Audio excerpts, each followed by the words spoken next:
There we are. We're hearing some archive reports we have on how things work in the past and looking at a bit of the history of conclaves and all. We're back with you, of course, here live in St. Peter's Square, and we're looking at that chimney. Nothing yet right now, but we're going to go into the square to talk to our own Joseph Tulloch there, who's going to tell us a bit about the atmosphere with those in the square. Okay, we're probably going to go to him shortly. All right, we're not going to go to him right away.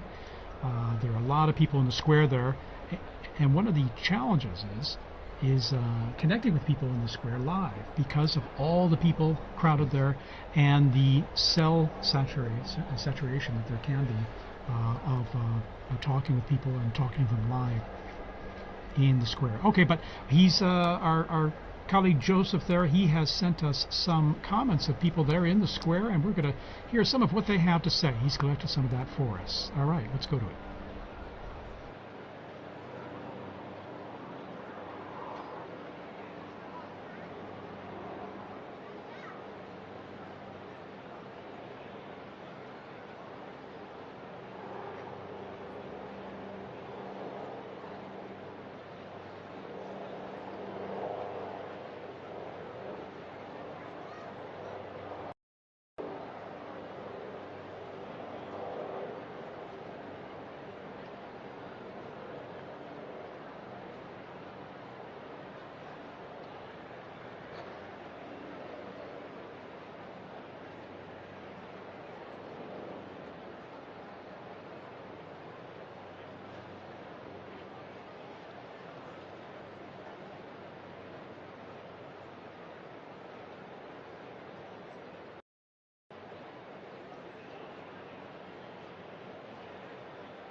That's Father Matthew Bender there, Legionary of Christ, sharing his experience of these very intense days, past 10 days, almost 2 weeks now here in Rome, and talking to our own Joseph Tulloch, who is got him on the line now. So we're going to talk to Joe here live, and just Joe, give us an idea of the atmosphere there in the square right now.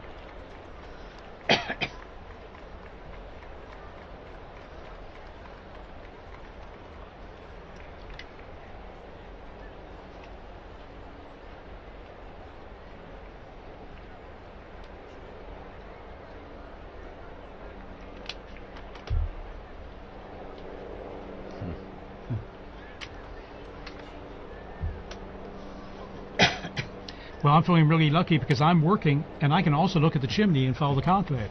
But Joe, tell me, are more and more people kind of streaming in there now as we're getting close to a possible smoke coming there?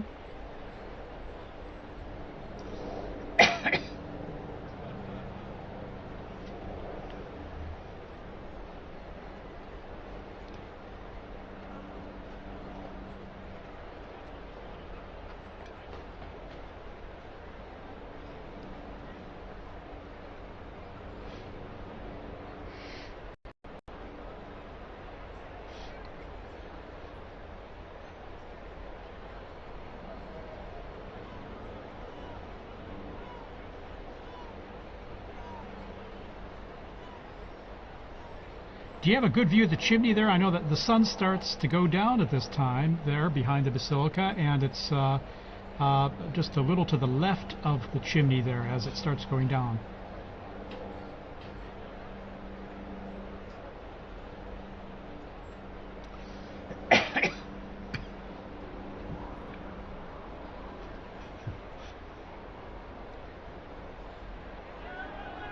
Well, I hope you have some sunglasses there too, because that sun is very strong. It's been strong these days, actually, as we go into the summer here. All right, Joe, anything else you'd like to add before we go back to you a little later?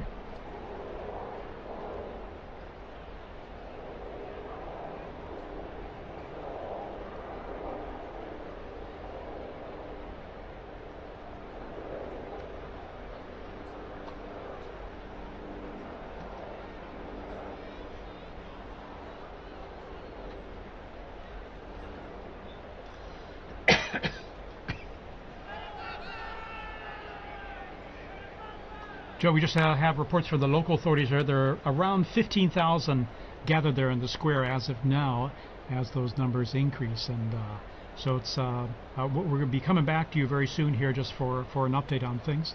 So thanks, Joe, and call us anytime too if you have any updates. And as we continue our coverage here, I'd like to introduce a new guest we have here in studio. He's Dr. Timothy O'Donnell from the United States, and he's a visiting professor at the Angelicum University, the Pontifical Angelicum University here in Rome, and he also served 30 years as president of Christendom College in the United States. Dr. O'Donnell, thank you for joining us. TJ, it's great to be with you all. Thank you. How's this experience for you, being here not only as a visiting professor, but also for, as I've mentioned, these very powerful days, and now just over almost 10 days now we've been living through It is very powerful. Even now looking at this chimney, I feel almost the way like a little kid would feel waiting for Santa Claus to come down. I mean, there's that sense of joyful expectation that something would happen, because I've been here for 4 papal funerals now, and that sense of the sede vacante, of not having a father, is really, it really hits you hard. I remember we first came over here as students back in 1978. We arrived 2 days before the funeral of John Paul I. And I remember it had rained 3 horrible days, just torrential rain, and even during the funeral it was still raining. I remember wood splatting on the coffin, and that sense of desolation, and that mournful bell at St. Peter's with that dung, dung. You just feel like, oh my gosh. But of course, that came with a burst of sunshine when John Paul was elected.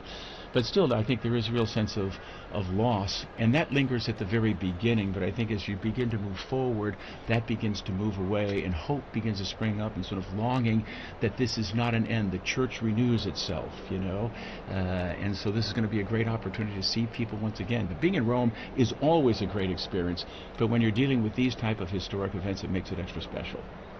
In fact, that's even my own experience as well. I mean, the sense of loss there is when we lost Pope Francis, when as well Pope Benedict or Saint John Paul II. When we lost them, there's a certain emptiness you really felt, of course, and that's why I always feel like these 9 days of mourning, the traditional 9 days of mourning, are a powerful way to deal with that aspect of loss and to mourn the loss.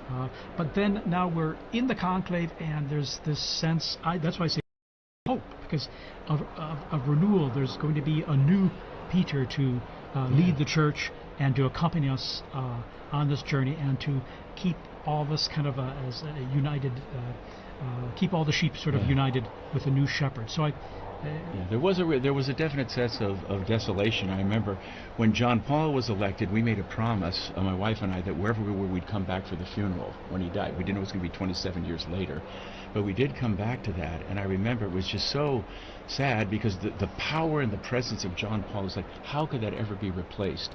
So we're standing there for the funeral, and you're trying to get a perspective on what this pontificate meant. And I remember there were media people going through the square, and there was a gentleman behind us who was from Poland. And the guy was going on asking different people, where are you from? Why are you here? And this Polish gentleman behind me just started to weep. And he said, I'm from Gdansk. He said, I would have crawled down to Rome on my hands and my knees. This man gave us our freedom. He gave us our dignity back again. And that's when I began to think, how can we possibly replace this Pope? So it was consoling to think how great, but it even added to that. But then, of course, God has his way, and then when Pope Benedict XVI comes out, you say, oh, thank you, Jesus. In other words, it goes on. And it sort of encapsulates the whole rhythm of life, and I think that's why people are really looking to Rome right now, because everything's sort of a soundbite. We're suffering from sort of like what I think Benedict called a cultural amnesia. We don't remember who we are, we're confused about our identity, and oftentimes we're looking at things and we don't know who we are. But what's happening right now, you see something that is permanent, something that has not changed. Even the antiquity of smoke coming up from a little chimney signifying a transition. People are hungry to know who they are and to understand the meaning of the past. A lot of times we neglect history nowadays. I think it's something like 75% of college graduates in the United States graduate from college without ever taking a history course. That's devastating. So when you actually see this type of living history, I think people are naturally attracted to that. And that's why I think it is a great time for catechesis to talk about the longevity of the church, the beauty of the church, and the beauty and the richness of these traditions. And Dr. Lev, what would you say in terms of if you had your own students right now and trying to help, especially students maybe who aren't as familiar with the Catholic Church or these how these processes work, how would you contextualize what's happening here to them? Well, I agree with you, Tim. It's such an incredible moment to show the students living history. I mean, one of the things about the Catholic Church that I think maybe we take for granted but is baffling to the rest of the world and incomprehensible at times to students is the man that we are waiting for will be the 267th Pope in a direct line. Where do you find stability? Where do you find a groundedness, a rootedness that continues over the course of centuries through political situations, geopolitical transformations, natural disasters, you name it, and yet we are still here waiting for that next successor. And that, for what that builds into is when you look at a building like St. Peter's that starts with the hole of the ground where they buried St. Peter, you are looking at something that shows a series of monuments, one placed on top of the other in a all the way up to the top of Michelangelo's dome. And so the beauty stems from that continuity. It's this incredible story, this incredible lineage of the popes. It forms almost like the invisible scaffolding around which all of this beauty can be arranged.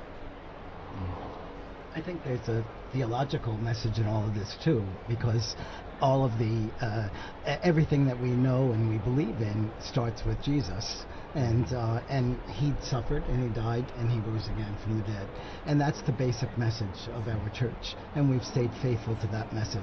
There may be debates about certain pieces, but that's the center of our church.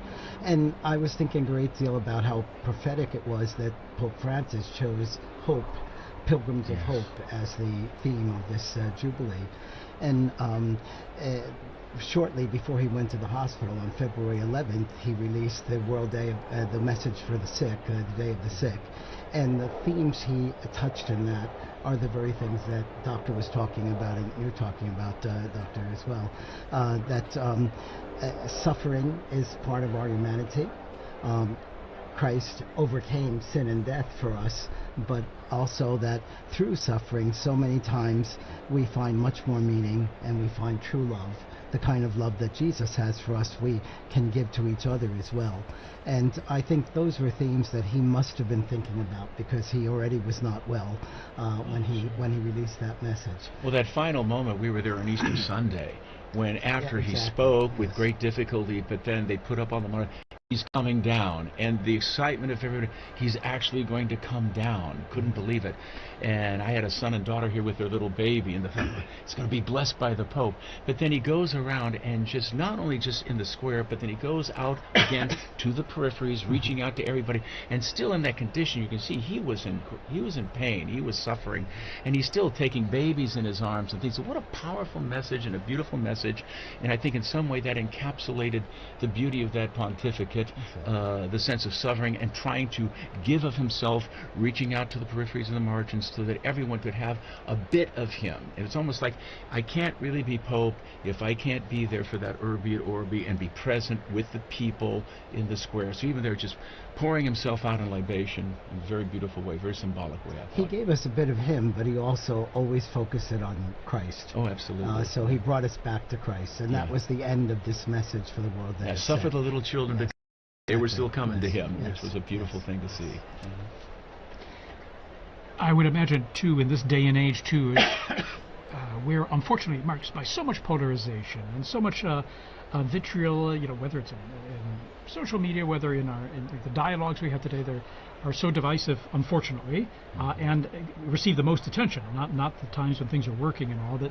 Would you say that this, what we're seeing here and what we were talking about just now, the world or many people would look to in some ways, because here we're talking about a message of hope, fundamentally, not of belief, but of hope, but also of being good to one another, of fraternity, as Pope Francis spoke about all the time. Do you think that this is drawing more attention because of our fractured world today?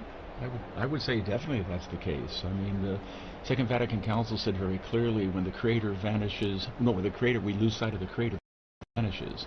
And that's what's happening right now. I mean, we're all brothers and sisters if God is recognized as our Father. But in so many instances, we're sort of pushing God out of the picture. There's sort of practical atheism that's dominating culture right now. And it shouldn't surprise us then. There's acts of violence. You have the terrible reality of abortion that we're seeing in our world. And all of these things are stemming from the fact that we no longer recognize that we are the product of a loving Creator who has endowed us with intellect, will. We're made in His likeness. And that has to be the foundation ultimately for any type of long-lasting peace, etc. And I think the Church, all of us who are Christians, have a serious obligation to try to communicate the dignity of the human person. And you realize the impact that Christianity has had down through the centuries. I mean, everyone loves the Colosseum, but you think what was going on in the Colosseum, talk about it, there has to be a certain horror when a Christian looks at that. The affront of human dignity would be entertained not only by martyrs, but by men killing and mutilating one another. But Christianity, through Telemachus and others, finally put a stop to that. And the hospitals, the orphanages, all these great things where we show care and concern for those who are suffering, those who are less fortunate, these are all the fruit of a Catholic civilization and a Catholic way of looking at things. And to the extent that that has weakened, or we've lost that sense, I think we're seeing many of these problems begin to emerge once again in spades. I think we have an incredible opportunity. I've been thinking about this few days, actually, over the past 10 days. There's so much coverage about division, about politicking, about factions. I mean, the way that this conclave has been presented to the world, it seems like another streaming series. And I think many of the people who are wandering their way into the square are sort of feeling like they get to stand on the outskirts of a Hollywood movie or some sort of tawdry TV show. I think we really have an incredible opportunity to practice what we preach, in that when that new Holy Father comes out, this is the moment that we show unity, that this is really who we are. The Sistine Chapel actually is designed to really convey that message by pairing these two paintings on either side of the cardinal electors, where you have Perugino's delivery of the keys and Botticelli's Punishment of Cora. You have the Punishment of Cora, where there's this conflict when Moses wants to pass his authority on to his brother, and the Korah family objects. And then you have Perugino, Matthew 16, you are Peter, and on this rock I will build my church, with the apostles standing around very nicely. So from within the conclave, the first message is to the cardinals themselves: if you accept this, we will have peace, we'll have regeneration. If you fight, we'll have chaos, and that chaos will spread outside. But now, post-Vatican II and our great hour of the laity, it's also our job as the laity to join around the Pope. Politicking is over. Faction is over. We have a new Holy Father, and will we follow him together and show the world how it's done? I have to agree. I think even what we were talking about before, and even what Father Bender, I think in the square, was talking about with Joe, that social media does play a role in that, because a lot of people, I mean, younger generations, that's where we get a lot of our news, that's where we get a lot of our information, politics, whatever. I mean, even people are following the smoke watch through social media. And you're right that it can, I've seen a lot of reels, images where it can be very divisive. You know, it's maybe even lost the sense of it's a prayerful event, it's an event for unity, it's supposed to be something that should bring us all together. I mean, I was in the square earlier today, and hearing the different languages and the universality of the church in that, you know, seeing so many people, whether they were Catholic or not, coming here because someone told me when the Pope speaks, people listen, whether you're Catholic or not. He has a very big impact, and I think you're right that we as lay people, and Father, we have a role to use this as an opportunity to grow in unity and peace. I can give you a very practical example of what you just said. When the Pope speaks, people listen. I worked as an attaché to the permanent mission of the Holy See in Geneva for 19 years. And I have to say, most of the time when they were making the governments made their different speeches, there'd be a buzz in the background, everybody was talking. But when we raised that Holy See flag, they stopped talking. They wanted to know what the Holy See was saying. And I think that wasn't because we were saying it, but it was because that was the Pope speaking.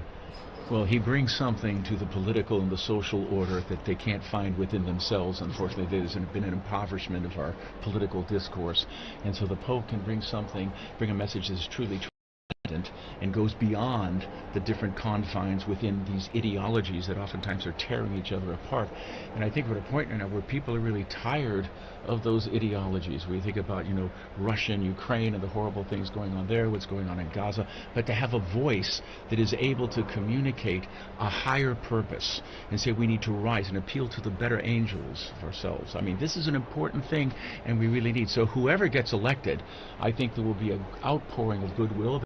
And I think it'll be a great chance to build unity in all of us, because, as Catherine of Siena said, he's our sweet Christ on earth. That's the way we should approach this and rally around him. It could be a great opportunity for we as a church to do what we're supposed to do in bringing the message of the gospel and the salvation and the peace and the joy that is really part of that to a troubled world.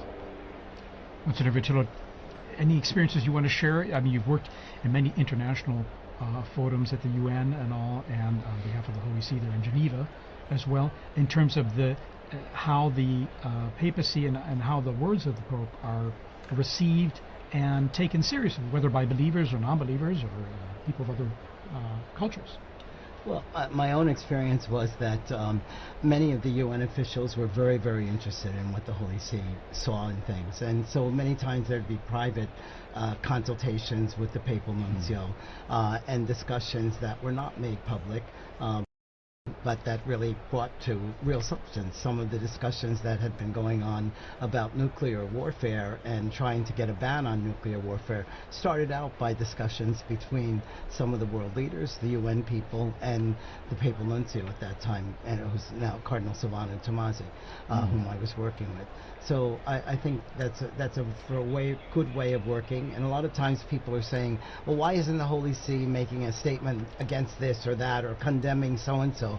That's not the style of the Holy Father.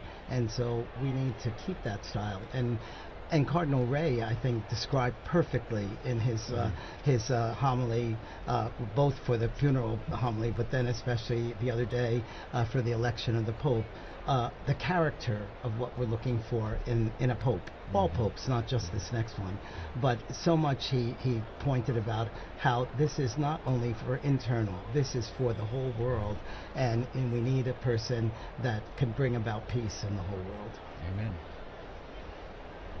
I would even say this is a good opportunity then to really talk about how diverse the College of Cardinals and, I mean, the cardinal electors that are in the Sistine Chapel right now as we're waiting for the smoke. I mean, I saw the numbers that I think there's at least 15 countries that have cardinals participating in a conclave for the first time ever, which is such a beautiful thing. I mean, as we're saying, talking about unity and peace and reaching out to people, I mean, that's a legacy or an example of the universality of the church. And I don't know if you guys want to touch on that, but that's just something super unique about this conclave.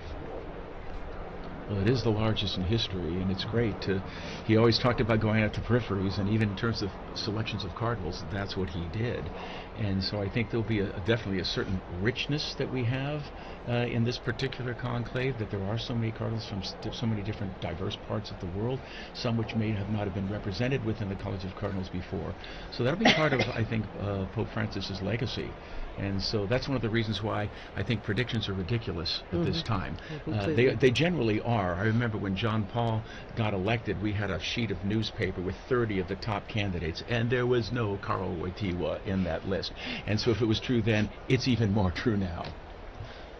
That's the scorecard is the scorecard mentality, but it's an old one. It's run forever. I think this there are a couple of things, both when you were describing earlier the last days of Pope Francis, that really paralleled the last days of Pope John Paul II, where you did see the Pope pouring himself out. This idea of the Pope as libation and this extraordinary. I mean, Pope Francis, the whole pontificate was really he would go to audience and then get in the ambulance, go to the hospital. I mean, he was quite a man.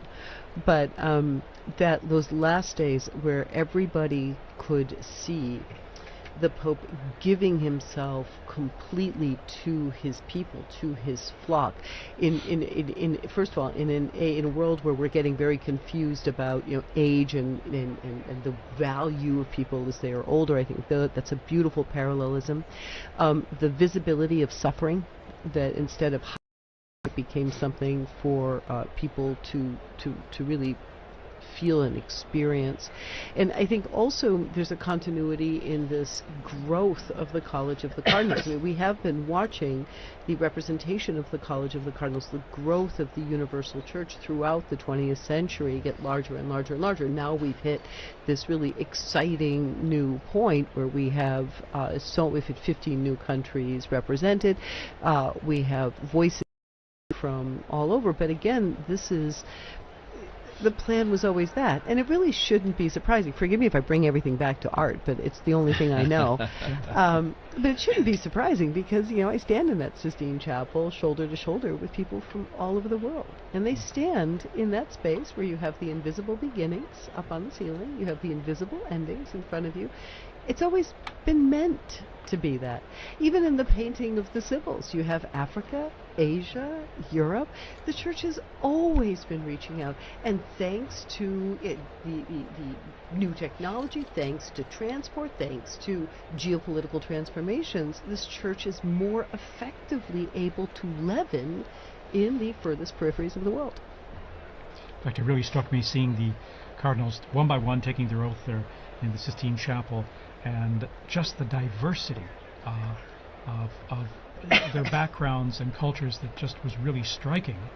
And what struck me too, just watching them one by one, in some ways they look like ordinary people in beautiful vestments and all, but one of them will be wearing white, most likely following this vote. And it's amazing how they can kind of take on or the office takes a hold of them in a sense, or that they become, I don't want to say new people, but there's almost the ministry, the role they've accepted and are taking on becomes part of who they are, and it's almost like they take on a new and living personality, isn't it? Historically, that's true. There have been a number of elections where they picked men that they thought would for a short time, and then they get in there. Of course, the whole church is praying for them at every mass, so you have tons of prayer coming, but they are energized by that. And some of the most dynamic popes that we had, they thought were going to be very short. I mean, Pius V was supposed to be a very short reign.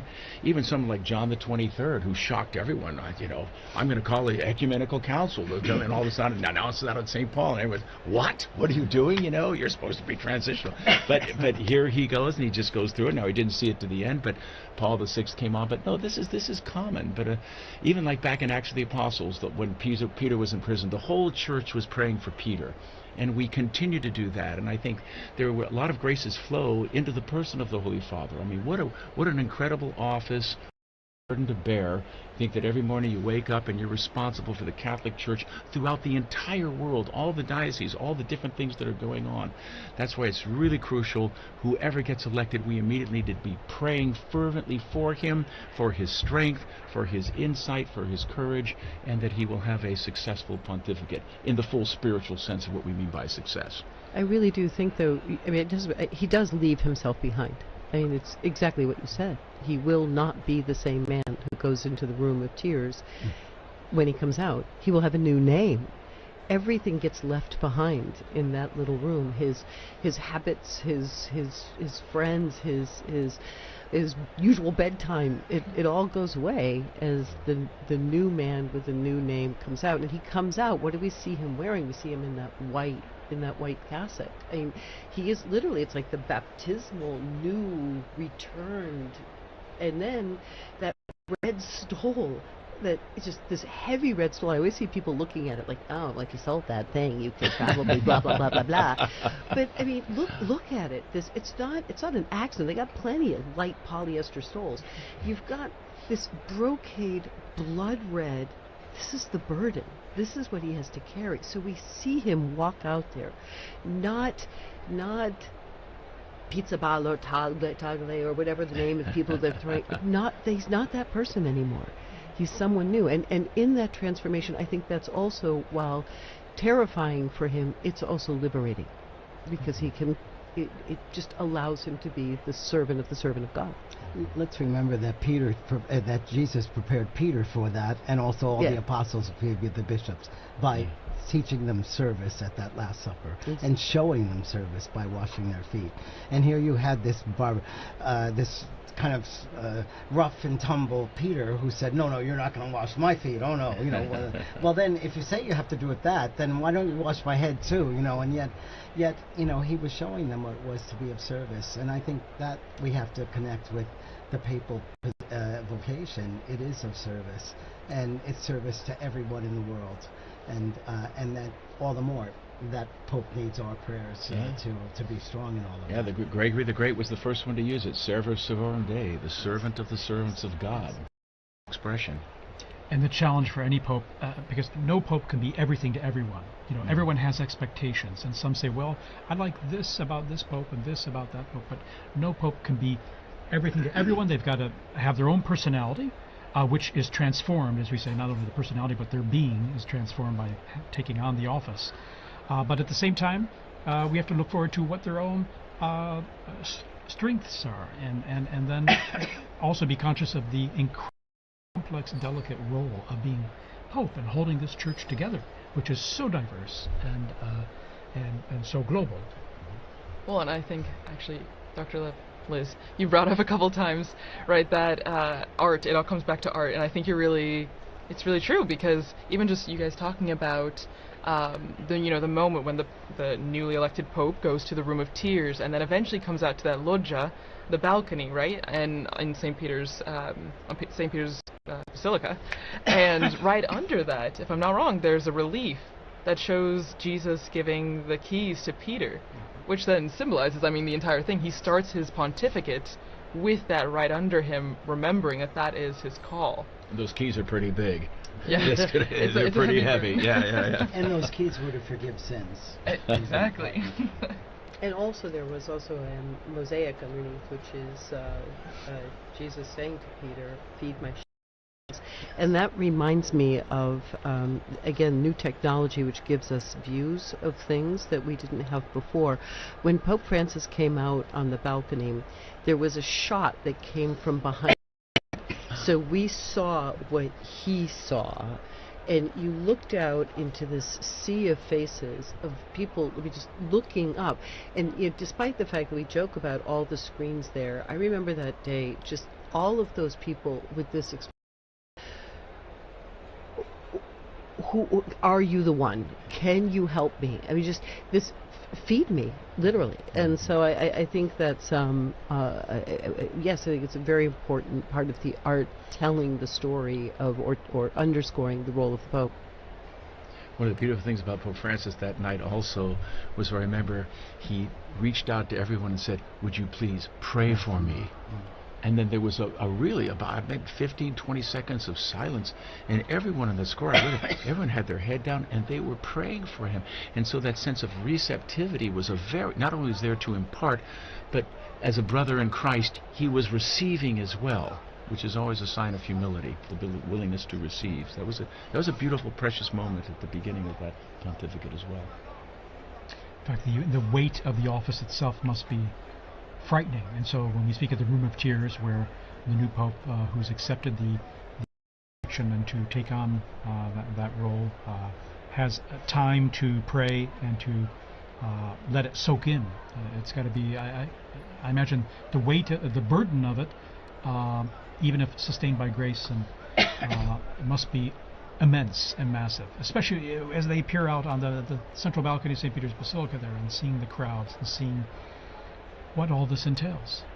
I remember the day after Benedict was elected, he met with a group of Germans who had traveled there, and he referred to the whole conclave experience. He said, "As the guillotine continued to descend," and I just think, oh my gosh, this poor man.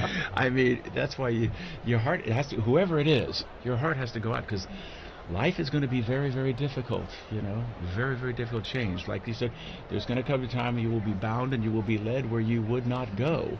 And not everyone has been gung-ho wanting to be elected Pope. There have been reluctant ones. I think Benedict XVI tried 3 times to step down, retire from the Holy Office, his work there. But John Paul said, Jesus didn't get off the cross, I'm not retiring, and you're not either. But he soldiered through. Also was very reluctant. He said he would refuse at the beginning of the conclave, and when the guillotine began to come down, began to descend, they saw him going, nope, nope, and apparently he had to have a talking to. But I think they're also very aware that they cannot solve all of the problems either, for the church or for the world. Sure. And Pope John the 23rd talked about how after he tried and tried, he'd finally, in the evening, would say, "God, it's your church. I'm leaving this to you now, and I'm going to sleep." So I think that's the kind of thing that they have to learn and practice as well. Absolutely. Okay, we're going to take just a brief break here with a little music. We're still under a smoke watch. Okay, there's not a smoke warning yet, but there could be very soon. Who knows? So we'll be back with you in just a minute or two here to continue our coverage. And by the way, now 20,000 are gathered there in St. Peter's Square, and the numbers are increasing.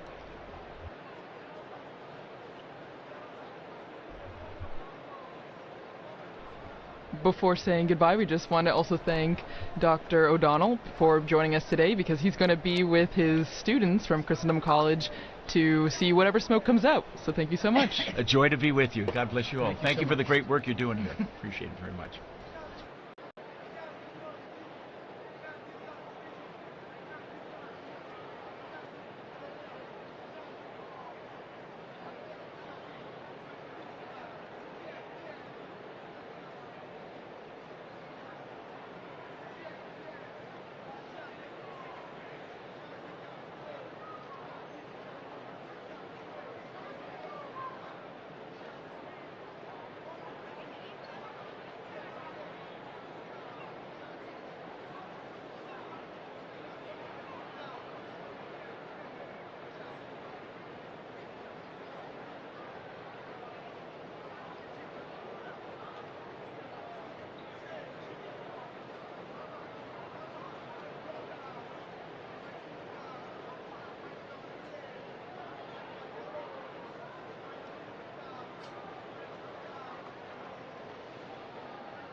So after that wonderful little break, we have information that the numbers in the square continue to rise, and just looking back, I want us to think about where we were the last conclave, or the last couple of conclaves, because as we were talking about before, times have changed, but the smoke remains the same, the chimney remains the same.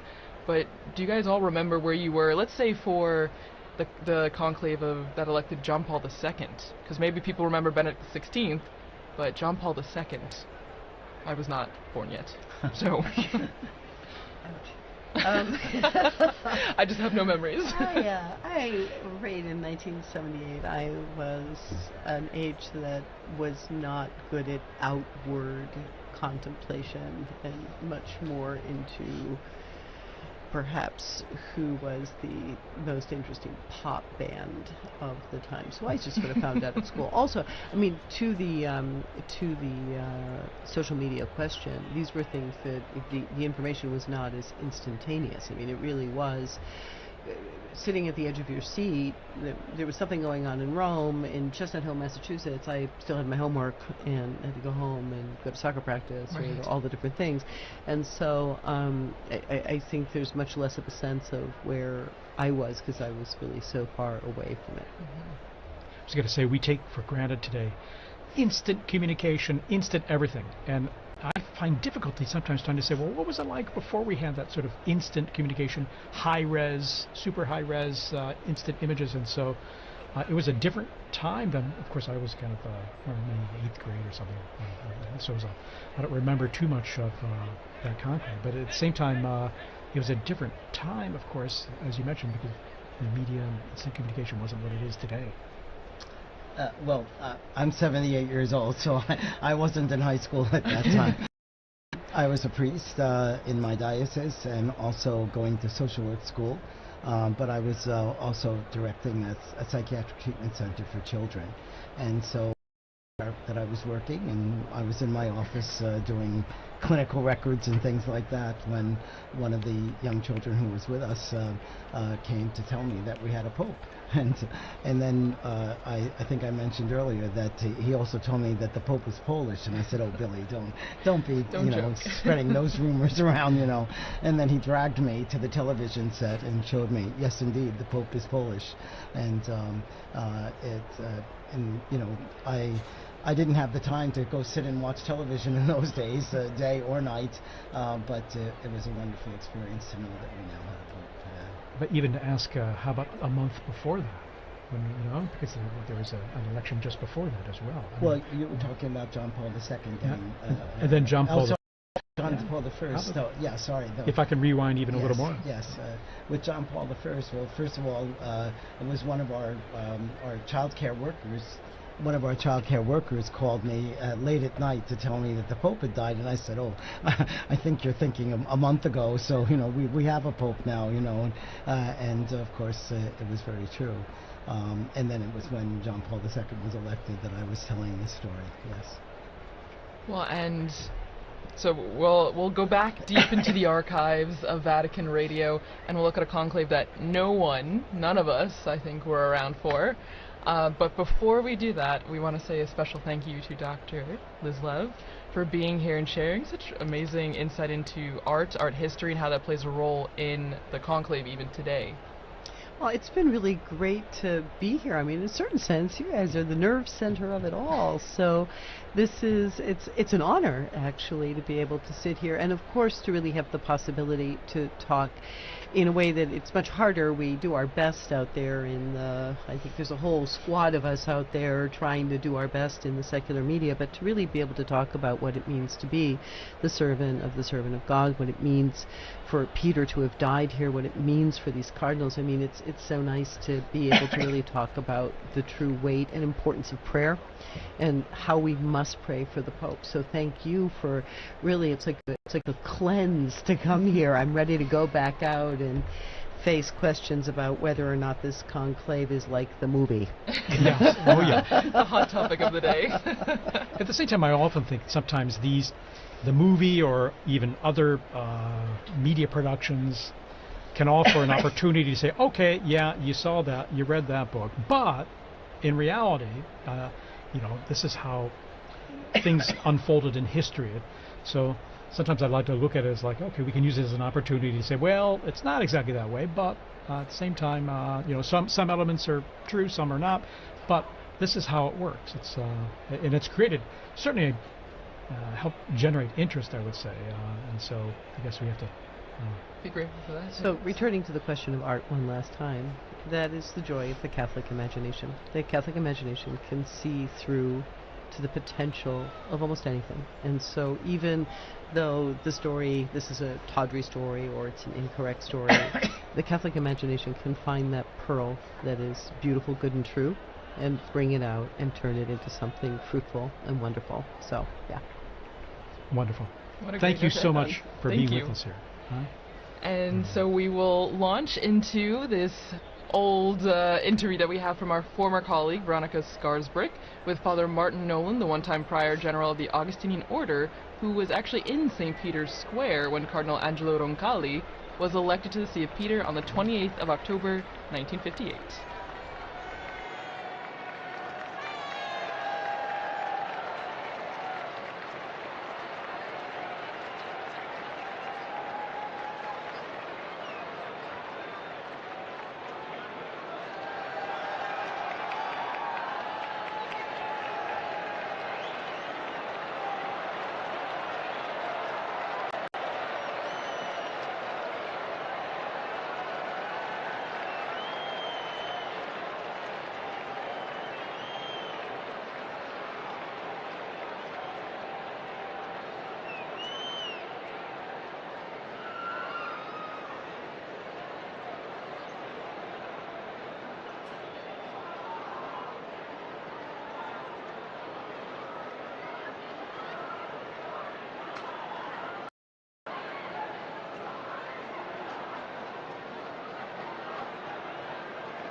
We have smoke in Peter's Square now, so Look we at will that. come back, Look and at it that. looks to be white. We Look have at that. Look a at that Pope. smoke streaming out. This is good. This is incredible news here, coming up here on 6:08 p.m. here in Rome at the Vatican, and we have white smoke streaming out. And you of can the hear the chimney. crowds. And we hear the crowds applauding there. As you can see, now we got the camera. Just This crowds of people crying. Is amazing. Here we are. And celebrating this special moment. It's too late, so. There was a brief moment where we were a little unsure, but it is confirmed it is white smoke. We have white smoke here. A smoke warning. A smoke And warning, that's you're no white longer smoke. watching.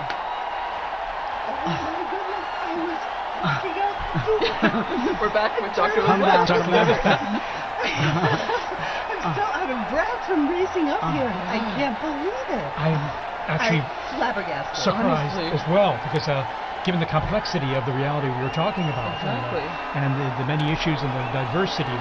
But here we are, and look at our drone footage there. We're just cruising over the roof of the Sistine Chapel. Wow. We see the crowds. The bells ringing. The bells are ringing. It is 100% white The smoke. white smoke. And I mean, as we were talking about before, the crowds are, I mean, yes. it's the square's packed. It's incredible. And probably small compared to what's Exactly. going in now. And that smoke just scared away our seagulls there, the little family there that was just relaxing on Sistine Chapel roof there. But actually, as you mentioned at the beginning, TJ, it seemed like they did know. They came back just for the white smoke. Indeed. In fact, and they were giving us a kind of a secret, a bit of information that they knew that we didn't know. But here we are, and then a spectacular, sunny, brilliant evening here, and you can even see from the perspective of the crowds there in St. Peter's Square, the white smoke billowing from the chimney, even as the sun starts going down behind the dome of St. Peter's there. Thanks be to God. Honestly. And this smoke will last at least about 6 minutes, 6.5 minutes. And with a light breeze there in the square, we can see it billowing down towards the square. And we've got now basically about, it's going to be 45 minutes Yes, to at least an hour at least Yeah. before the new Pope, just elected, So before we appears will know who. to greet everyone. And so there's huge anticipation, naturally, of who will the new successor of St. Peter be.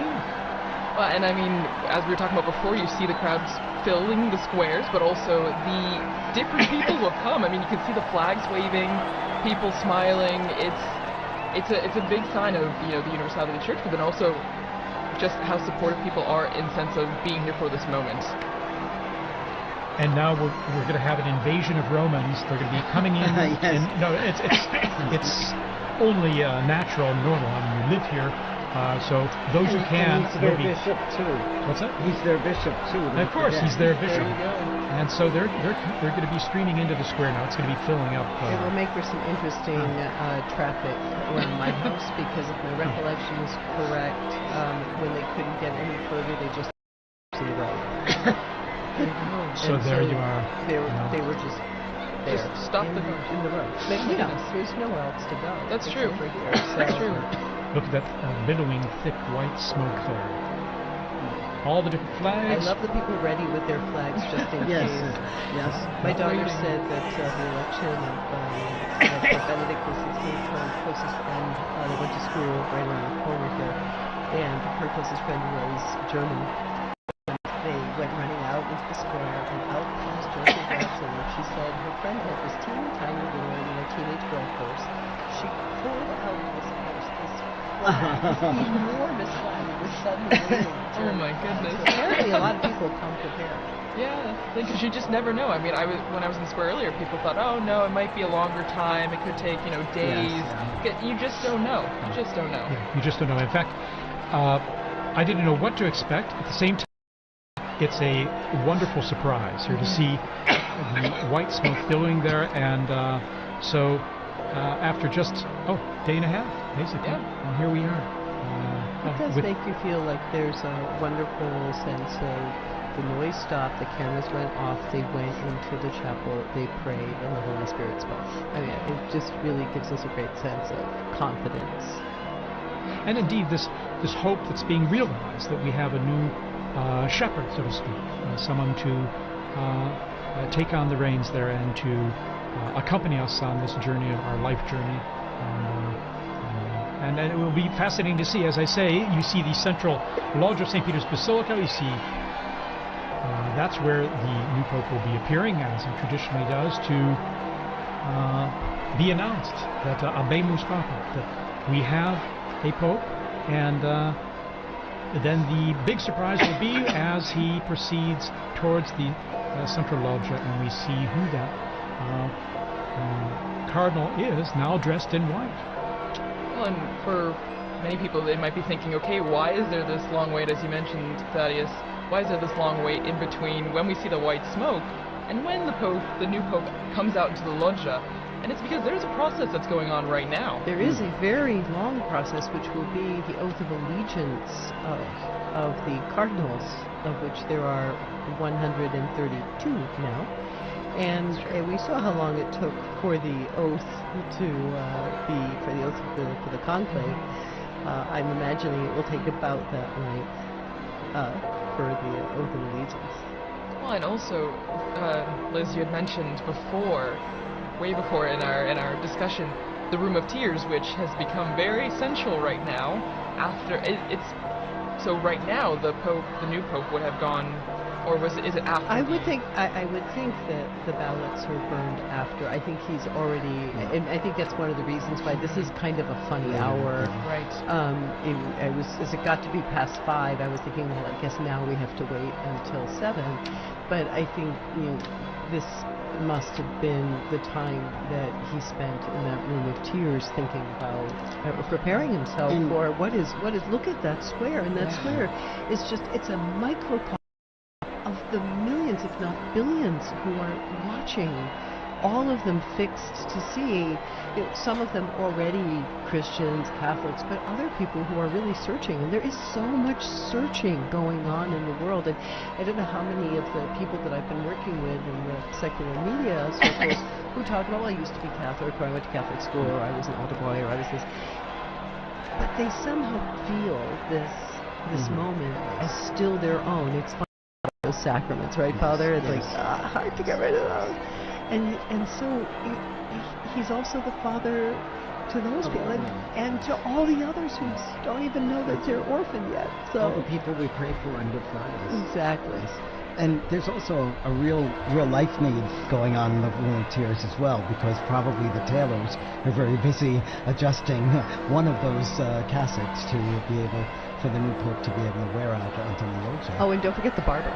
They keep a barber back there just in case he needs like a shave and a trim or something. Like some of them show up scruffy for the conclave, they're not expecting it, so apparently we got a barber back there. Also sworn to secrecy.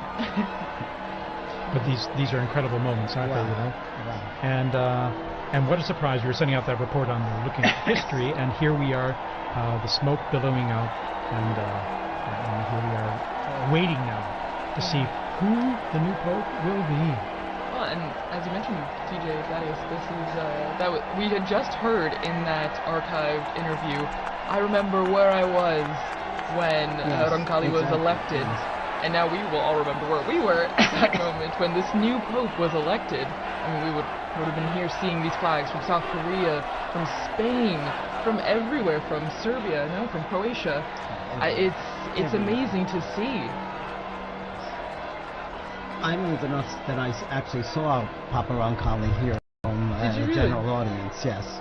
I came as a child and was brought to the audience, and there he was being carried in on the sedia gestatoria, and he really was the smiling, good Pope John. I mean, he was just so warm and loving. Sure. Well, and as we're waiting for the moment when we will meet the new Pope for the first time, it's just a moment of reflection, I think, also, as we were talking before, the impact and what the significance means. And I mean, just thinking about, there will be one country, one group of people that are in the square thinking, that's someone from my country, or that's someone that I can, relate to, because it will be someone who is from potentially a country that's being represented right now with the flags waving. Indeed. And the process begins when the official announcement in Latin is made that we have a new pope, and he appears on the balcony, offers his own words. Okay, we're going to go straight away here to Joe Tulloch, our co-worker and colleague here in the square. Joe, tell us about what it's like down there in the square. You're there among the crowds.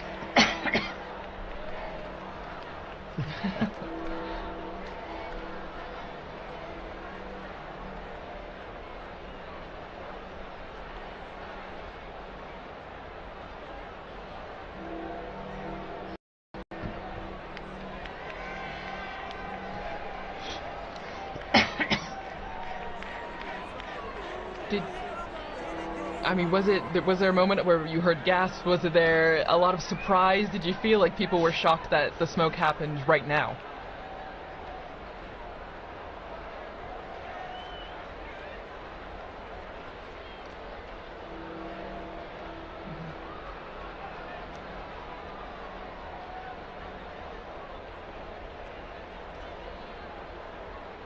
How about yourself? Where were you when that smoke started coming out? Because I think many people were assuming it would be a little later when the smoke would come, whether white or black.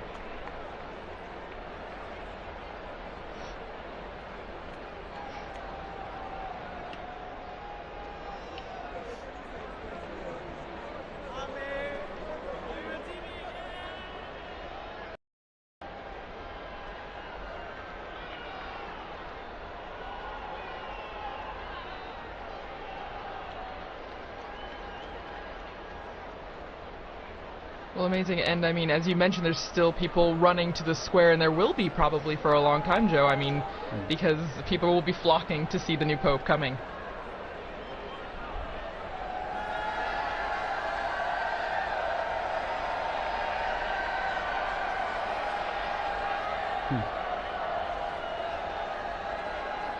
Oh, wow.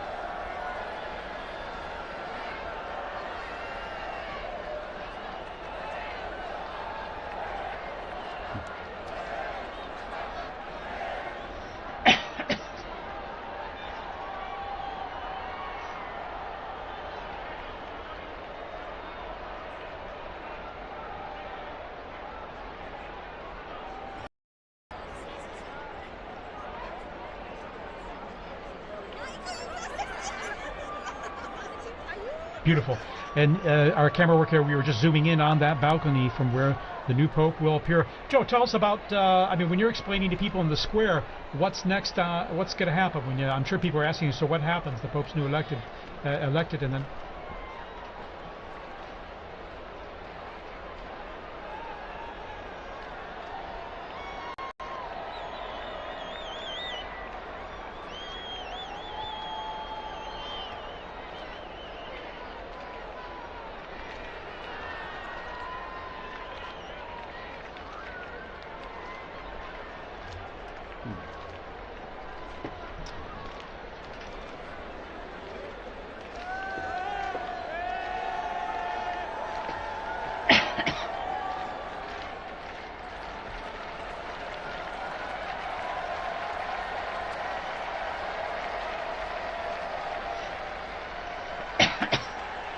And Joe, how about yourself? You're going to be there for us, aren't you?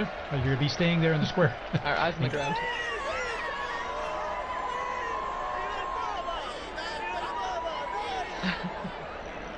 Fantastic. And you'll be telling all your friends about this experience you're having here right now in the future, I'm sure. Well, thanks so much, Joe. Thank you, Joe. We're going to be back with you very soon for more update on all happening in the square there. So, Monsignor Vitilla, tell us a bit about this experience for you now. I mean, this experiencing it live, the smoke coming out here, and now our great sense of anticipation for who the next Pope will be. Well, it's just such a privilege to be here in Rome at this time, but also I probably felt closest to Pope Francis because I've served him both as the in my work at Caritas Internationalis and then also at the Secretary General of the International Catholic Migration Commission.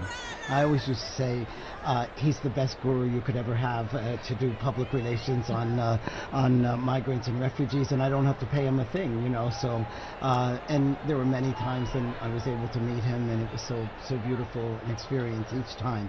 So the emotions are more now than there were other times because I loved the popes, but they were strange to me. I didn't know them so well. I met Pope John Paul II a couple times, but not as closely as working with Pope Francis. It's wonderful, it's exciting, and then it's a real privilege to be here at Vatican Radio and to have been part of our smoke watching together. It's now smoke warning, of course. So, and a severe smoke warning. Exactly. Yes. White smoke, that makes it even more severe, so to speak. But it's severe good news, I like the joke to say. But And I think it's going to be very nice. I'm very happy that I was here. And just when I was walking out the door, and I just thought, I don't want to be alone in this moment. Yes. This is a moment of ecclesia. This is the moment of people gathered together. I'm going to run back upstairs and knock on the door and see if they'll help me back. I'm so happy to be able to share this moment, and I love this view of the square and all of these people who are gathering together in really a tremendous sense of rejoicing. This is after our 9 days of mourning, after the shock of Pope Francis's death. We are rejoicing again, and that is very lovely for a beautiful, beautiful day in Rome. Yeah, stunning. Actually, perfect weather, and I like to jokingly call this kind of weather severe good weather. It's just wonderful. It's sunny and of course, I remember in 2013 when Pope Francis was elected. It was during the evening. It was dark out, and it was still Cold. Yes. It rather was cold and wet, and rainy. and the sun set later, but it was illuminated with the lighting in the square, and now the even improved lighting they have on the basilica now. It's stunning. You know, the square and the facade, how they've renewed the lighting, but then it was illuminated by all the phones being held up and all. But here we have the brilliant sunlight illuminating all the people there in the square and growing in number. And now, Dr. Lev, tell us a bit about, I was thinking, the central loggia of the basilica there, and even the history behind it of the popes appearing from that loggia, from that balcony, and giving their most solemn blessing, Urbi et Orbi, which the new pope will impart after he greets the crowds there, that solemn blessing to the city, in Latin, to the city and the world. Which is That's the first. His first act is to impart this blessing, because after all, he is the Pontifex Maximus. He is the bridge between heaven and earth. So today we'll see him in the facade of St. Peter's. And that facade, which was built in beautiful construction by Carlo Maderno from 1612, but even in some of the buildings in Rome recognize actually have a loggia of benedictions. So there's a sort of strange side transept on St. John Lateran, because when the popes lived over there, that was where the pope would come out for the Orbi et Orbi blessing. Or even the church of San Marco in Piazza Venezia, where Pope Paul II lived, he also had a loggia of the benedictions placed into his house/church/ because the popes weren't officially living in the Vatican. And then even what it means to have the Pope on that balcony. If we were in the early 20th century, the first conclaves of the 20th century, there was no Pope on the balcony, because during the so-called Roman question, after the unification of Italy in 1870, during those conclaves, while the newly formed Italian state and the ousted papal state confined within the walls of the Vatican, their tensions between the two of them meant that they would hold the conclave, send out some smoke, but you had to wait in order to, you would not see the Pope appear in the square. And so when Pius XI appeared in that loggia, it was already a statement that things were about to change. So it's a very, very, very exciting moment. I remember, I think it was 2005, all the cardinals, when they first started to have lots and lots of cardinals, they were all trying to fit out on those openings of the balcony, and you were kind of looking at a couple of them like, that looks a little precarious. So let's hope they've worked out the placement, the placement out on the balconies this time. Absolutely. Here we're seeing a long shot there, and crowds coming down the main avenue via the Conciliazione. There are security checks, of course, which is one reason that the crowds may kind of trickle in more than be running into the square. Unfortunately, it's absolutely necessary nowadays. So. Sure, you could see them coming from the security. So there's a metal check, and also we have to ensure the safety and security of the square. So. Well, and as we're seeing all this jubilation and excitement, sadly, we have to say goodbye to I'm like those sports stars that keep quitting and then coming back. I mean, you'll probably see me back in like another 15 minutes. Yeah, you are welcome to come back. Or a bit like the seagull coming in and around the window.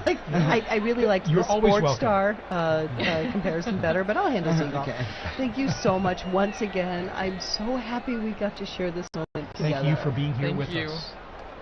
Well, and as Liz mentioned before, you know, when we were talking about what is happening now, what takes so long, I mean, according to John Paul II, I believe his Apostolic Constitution, right, Universi Dominici Gregis, there's a process that's happening, and it starts with the rite of acceptance, which already happened, because that's when we get the white smoke, because the Pope, the man that was elected, had to say yes.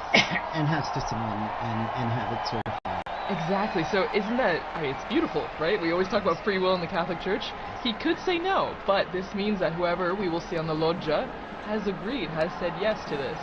And as you can hear, the crowds are coming, and we see... And we see the pontifical band there coming out, and the Swiss Guards, of course. There's always a traditional salute of the Vatican hymn or anthem. To celebrate the occasion. It's part of the festivity of it, and we hear they're playing already and coming out there all in full uniform. Well, it's special. It's special too because, you know, these last more than 2 weeks, we've had the Swiss Guards were present for certain things, but now they have a Pope once again that they are protecting. That is their role, that is their mission, right? To be where the Pope is and to protect him. And so this is extra special because now we see them coming out again to the piazza because we will have a Pope. Yes. You know, I live with 21 other priests in a residence. All of us work in Korea. And we've been sharing at breakfast how hard it is in the morning when we're celebrating Mass and there's always a prayer in the canon of the Mass for the Pope. And, you know, we now have to skip over that. And it's like your tongue doesn't stop, you know. So now we can pray. Exactly. Well, our pray for us. That's right. Exactly. Intercede in ways. That I'm sure. We hope and pray. No, for sure. So again, the bands here will be coming in and playing the anthems, the hymns when the new Pope appears, just like the Urbi et Orbi on the Easter, Christmas, or solemn occasions. That's right. And so it's to be expected at this time, and we'll probably have another, it's at least a half hour before earliest the new Pope will appear from the second altar. But also during this time too, there will be prayer too, and certainly the new Pope will be praying, but also the cardinals will be praying with him too.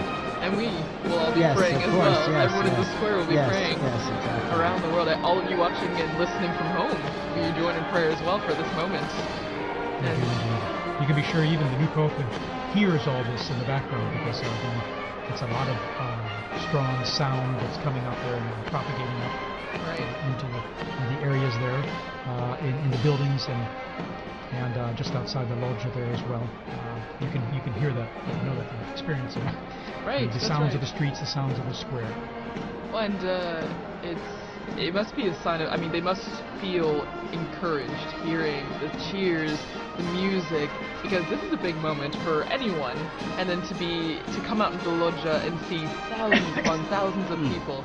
I mean, if public speaking is not your thing, that would be very intimidating. And so to hear the support of the band and the people clapping and cheering must be extra special for that person. Absolutely, a huge encouragement as well, apart from the weight of the office and accepting and realizing the challenge, the immense challenge that we'll be taking on and responsibility, but encouraged by what is the fanfare we're seeing and hearing in St. Peter's Square. And as I mentioned, the crowds are filtering in. There's a security check before that, but the square is slowly filling up there with people coming in last minute to be here. Of course, they're lucky they have time because we have about this almost 1 hour before the new Pope will appear. And so we see in the blue there the gendarmes, the Vatican gendarmes and the band they have there, and then of course the Swiss Guard in uniform there in position. So. Well, and just again behind the scenes, looking back behind all the process that's happening, I think is so interesting to think we're seeing the crowds waiting, cheering, trying to, you know, keep spirits up while they wait the hour or more until we know who the Pope is. And I think, as we're talking about, prayer is also a central part of this aspect as well. I mean, before the Pope comes out, we see the first ceremony, the greeting, the Te Deum, you know, where in the Sistine Chapel, after, you know, being dressed and saying yes, the Pope goes back to the Sistine Chapel and he takes a seat on a chair and a ceremony begins. And it's introduced with a greeting from the senior cardinal of the Order of Bishops, and then they read a passage from the Gospel, which, as we talked about with Liz and also Dr. O'Donnell, I mean, it grounds the mission of the Pope, the office of the Pope in the Gospel, in the message that Christ gave to Peter, you know, feed my sheep, tend to my... So I don't know, it's a really special moment, I think, when you look behind what's happening right now as we wait for the Pope. And speaking of the ground, just in the unbroken line of passing the authority and the responsibility of the papacy from Peter all the way on. And now, going on the ground there in the square, we have Sister Nina Krankic, who's from Croatia and is with us there in the square, and she works here at Vatican News and is going to share us tell us more about her own experience there in the square. Sister Nina, can you hear us?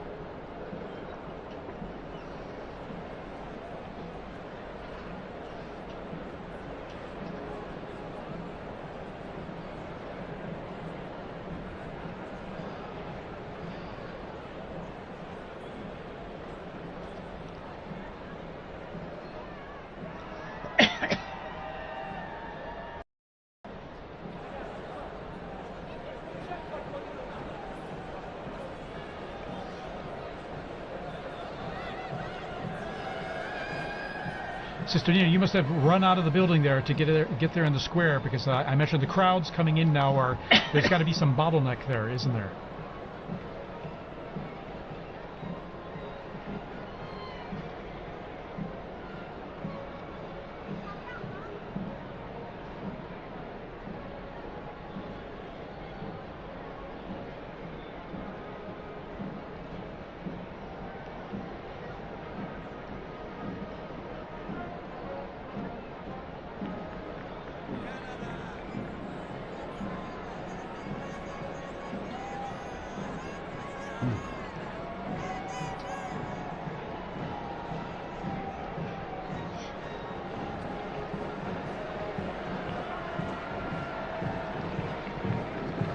So it must feel like a big party almost, I imagine, in some ways, doesn't it? Now the Italians are coming in.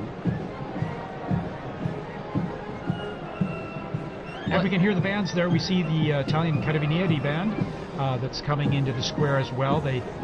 So I imagine it's adding to the festive atmosphere you're living there. Listen.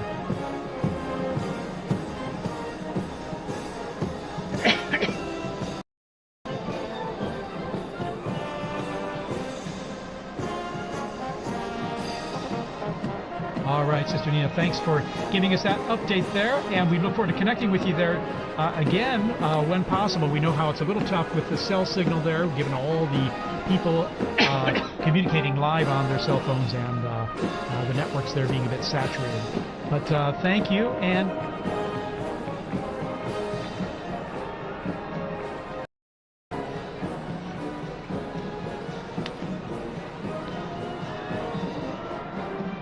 wonderful.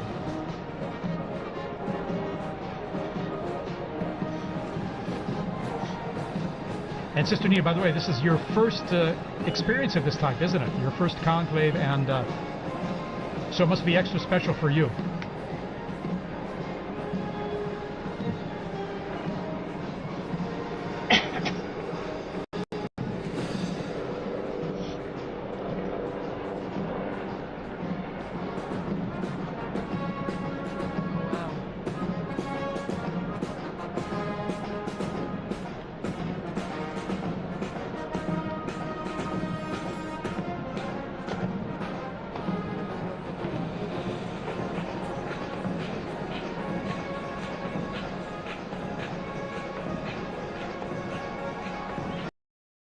Wonderful.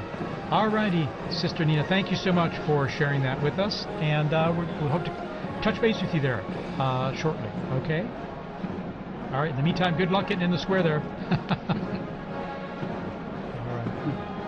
Well, and continuing as we mentioned before, the atmosphere, but also what we're seeing.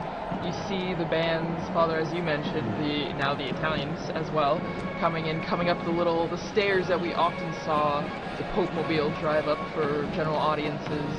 And shortly, we're not sure exactly when, but when the Pope comes out, there's a formula that is said in Latin, and for many of us, we might not have studied Latin in school. I mean, my Latin is quite rusty, so I don't know if maybe, Father, you know a bit more about what is going to be said, and for those who might not know, what is the formula, what is said?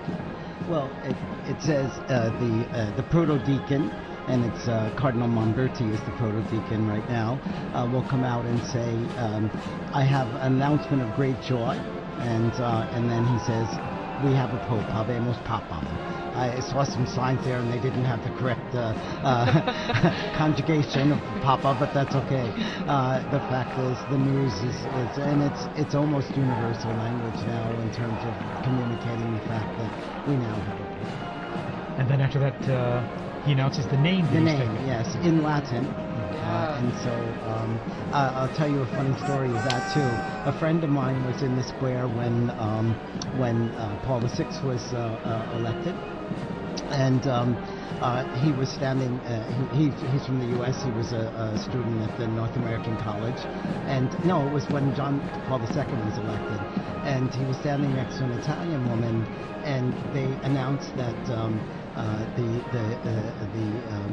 the Pope was from Polonia, and this Italian woman crossed herself and said, "Grazie a Dio da Bologna." Da Bologna. That guy from Bologna. You didn't hear Polonia in Italian meaning Poland. Yeah, it's tricky. If you don't know Italian or Latin, it might be a bit confusing. But no, it's extra special, and as you mentioned, I mean, I remember watching with some of my colleagues here at the start of the compilations from the Habemus Papams that we have video or audio of, which is only in the last, just over 100 years that we have video, and it's been really interesting because whether you know Latin or not, you know that phrase and you know what it means, and so it's a big signal to a new chapter in the church. And I'm thinking that the last announcement was by Cardinal Jean-Louis Touron, whom I worked with a great deal, and he made that announcement, and it was so good. And he's gone home to heaven. He's now rejoicing once again tonight. That's right. I remember him very well when he announced introduced Pope Francis, and I remember even hearing his name. I was running, and I looked it up very quickly because, as always, it's a surprise. Right. It's a surprise, and you don't know, because we have such a list of people, and as we've said throughout this entire Smoke Watch, that it's the Holy Spirit that guides the decision, and so we don't know to that moment. Here we see a formation of the military bands, yes.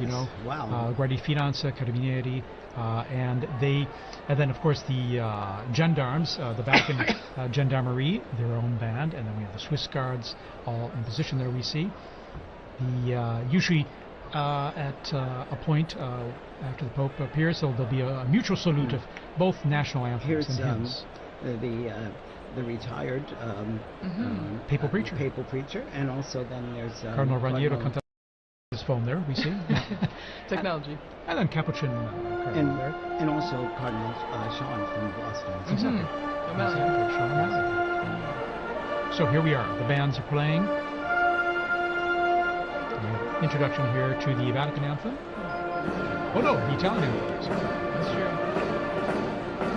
The hymns, the songs will be going on until we hear that famous line of Habemus Papam, and we see the Pope come out on the balcony. So we're hearing notes from the Italian national anthem.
And we've just heard those, the Vatican hymn and then the Italian national anthem played.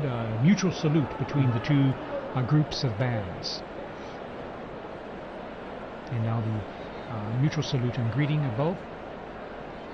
This is just like when we see at Easter and at Christmas, the Urbi et Orbi. During the Urbi et Orbi, when the Pope gives his blessing to the city and to the world. And before that, his Christmas or Easter. So the bands are lined up there as we await the curtains to be pulled back there from the central loggia of St. Peter's Basilica there. And even though the Holy See is a separate country, it's important for Italy to be involved in this too, because he's also the Bishop of Rome. So it's his flock is in Rome as well. Actually, just now taking off my headphones to hear some of the ambient sound, you could hear kind of the craziness that's going on outside. You could hear helicopters, ambulances, fire trucks, everything. And so, I mean, even at the end of Via Conciliazione, where we are, you can hear the excitement and the festivities that are happening outside. Monsignor, I think some of that chimney smoke has gotten to me, yes. There's a lot of pollen in there. Yeah, definitely. Allergy time. As we head into summer.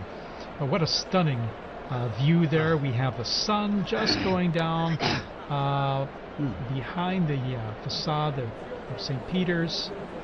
It's always stunning, when it comes time to sunset there with the facade facing east, but then when you're looking at the Basilica and the sun going down behind it, it's always so beautiful. So beautiful, yeah. But everybody's eyes are on this. Yeah, everybody's looking up, waiting for the doors to open and then the white curtains to be pulled back.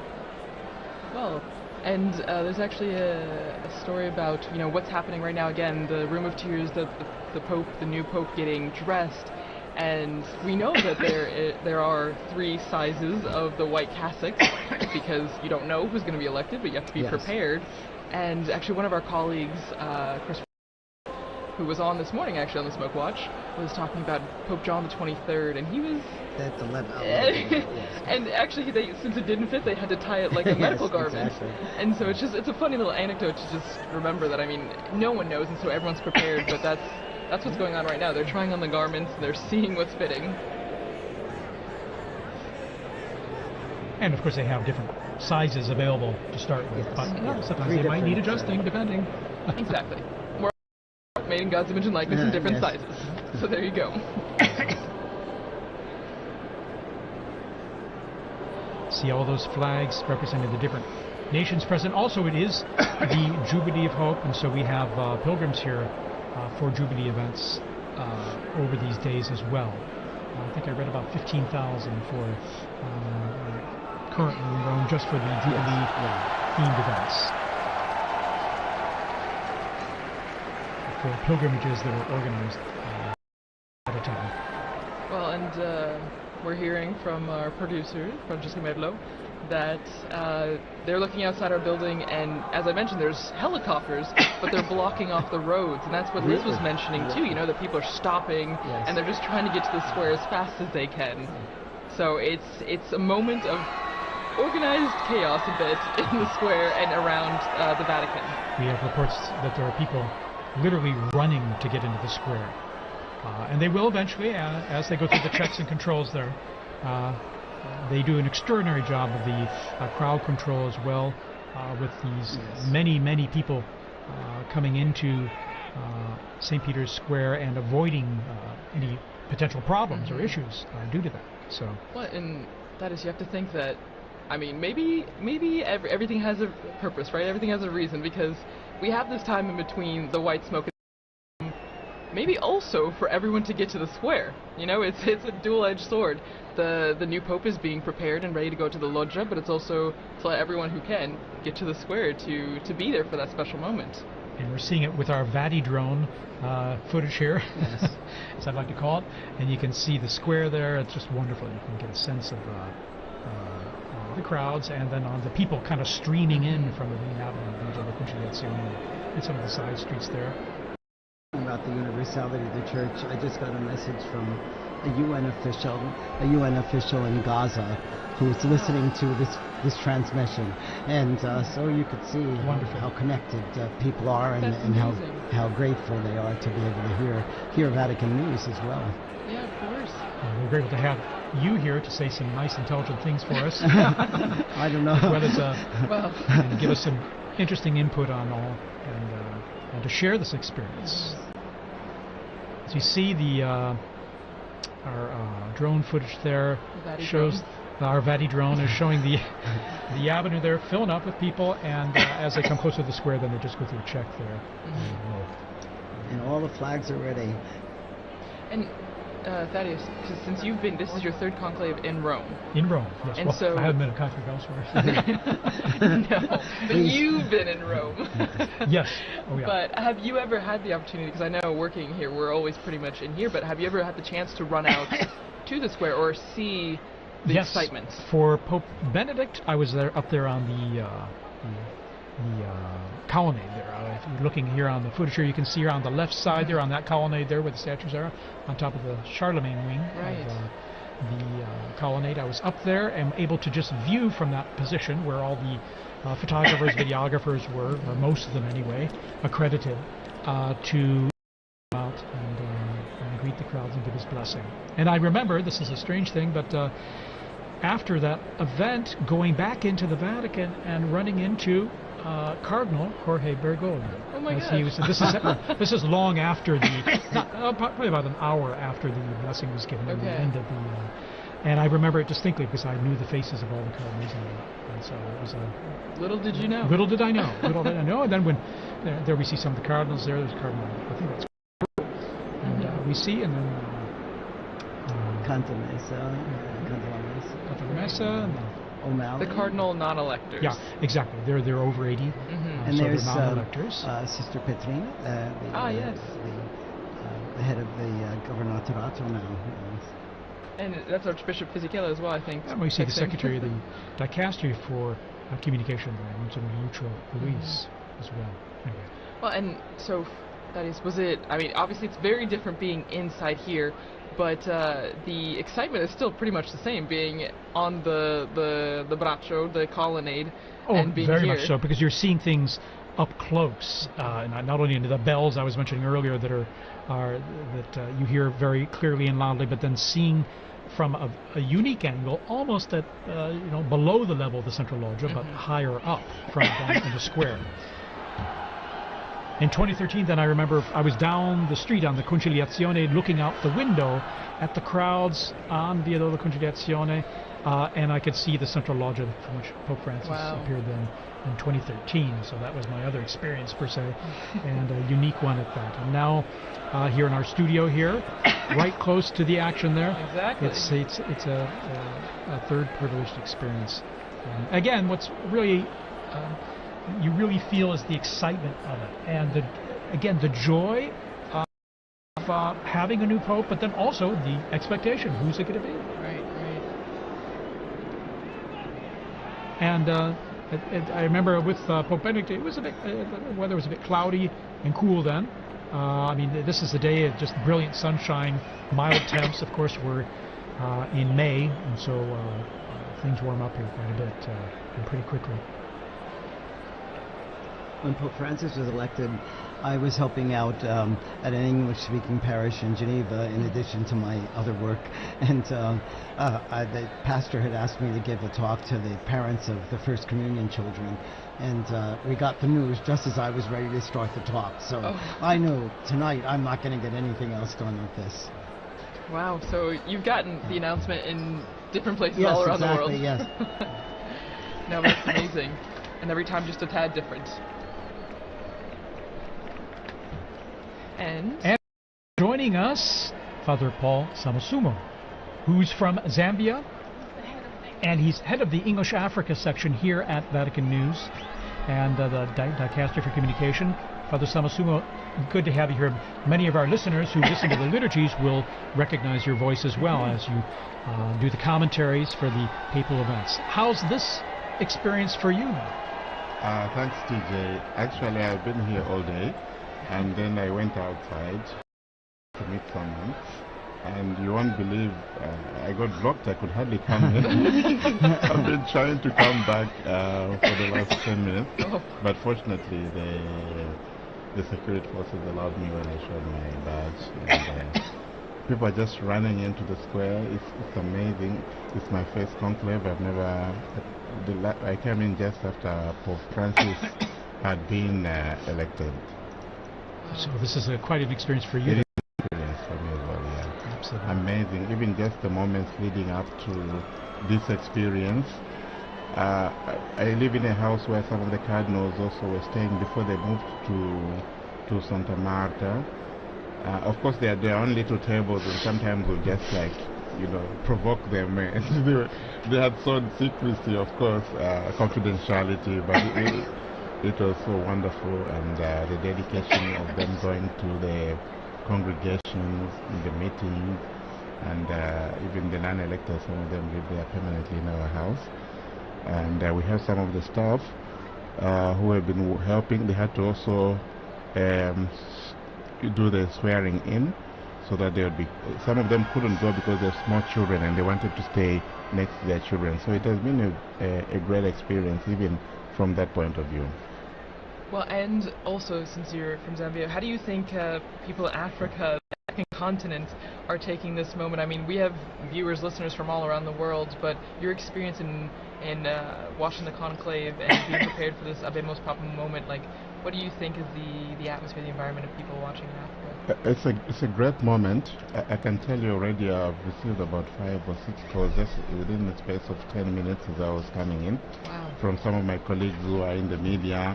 And I think the most, the call that I really enjoyed was my uncle is 82, and usually we talk to him through my aunt because he has a problem of hearing. But he's so excited, so everybody's following. They're following on various channels there, the national television stations, on radio and so forth. It's a great moment, and knowing Africa, they've always been fascinated by the popes. I remember even from a time when I was a young boy myself in catechism, we taught the anthem, the papal anthem. Really? Yeah. So that was very familiar for you to hear. Not this one, but there's an old one that was translated in our languages. Oh, wonderful. Translated in your language. Yes. Yeah. And your language? Or Yes, languages? exactly. And what are your languages, by the way? Just Well, I'm from Zambia, and Zambia has 72 languages. Oh my goodness. Of which 8 or so are the main ones that's widely spoken. English is the official language, so you can get by with that. Fantastic. I imagine people tune in even to our live streams, even if it's in Italian, Latin, or with your translation in English. I imagine it's a way to connect people. Tune in the same, even if they don't understand what's being said. It is, and some directors of some of our Catholic radio stations. I'll give you an example. In Kenya, about 11 Catholic radio stations. Wow. So they've been asking, what time is the smoke? Why are we having the smoke? Yeah. Well, and it's really interesting now that we have you, Father Paul, in here, because as we heard from Father Bob, we had a message from Gaza, listening there, and then now you hearing messages from all over, and Exactly. so it's the wide-reaching effect of this moment, and as the message or the theme that we've seen throughout our conversation has been universality, and how this is not just for people here in Rome, and not just for Catholics, for people everywhere.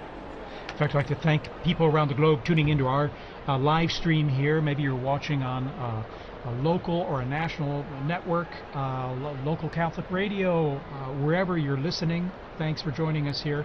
We're going to be providing you with all the information we can as we await this historic moment to find out who the new Pope is. And we'll know pretty soon. It's been about about a half hour or so since the close smoke. to an hour. An hour. An hour? Okay. It was around 6 Time o'clock flies. Rome Okay, time. there you are. It was till 7 or something. Something like So that. any moment now there. And we see the crowds are coming in to the square, still streaming in, slowly but surely. On the sides there, you can see on the right side and the left side, after going through the checks there, and then coming into the square, and they can all see things pretty well because there are these big television screens and good high-res ones too in the square and along the Conciliazione Avenue leading into the square.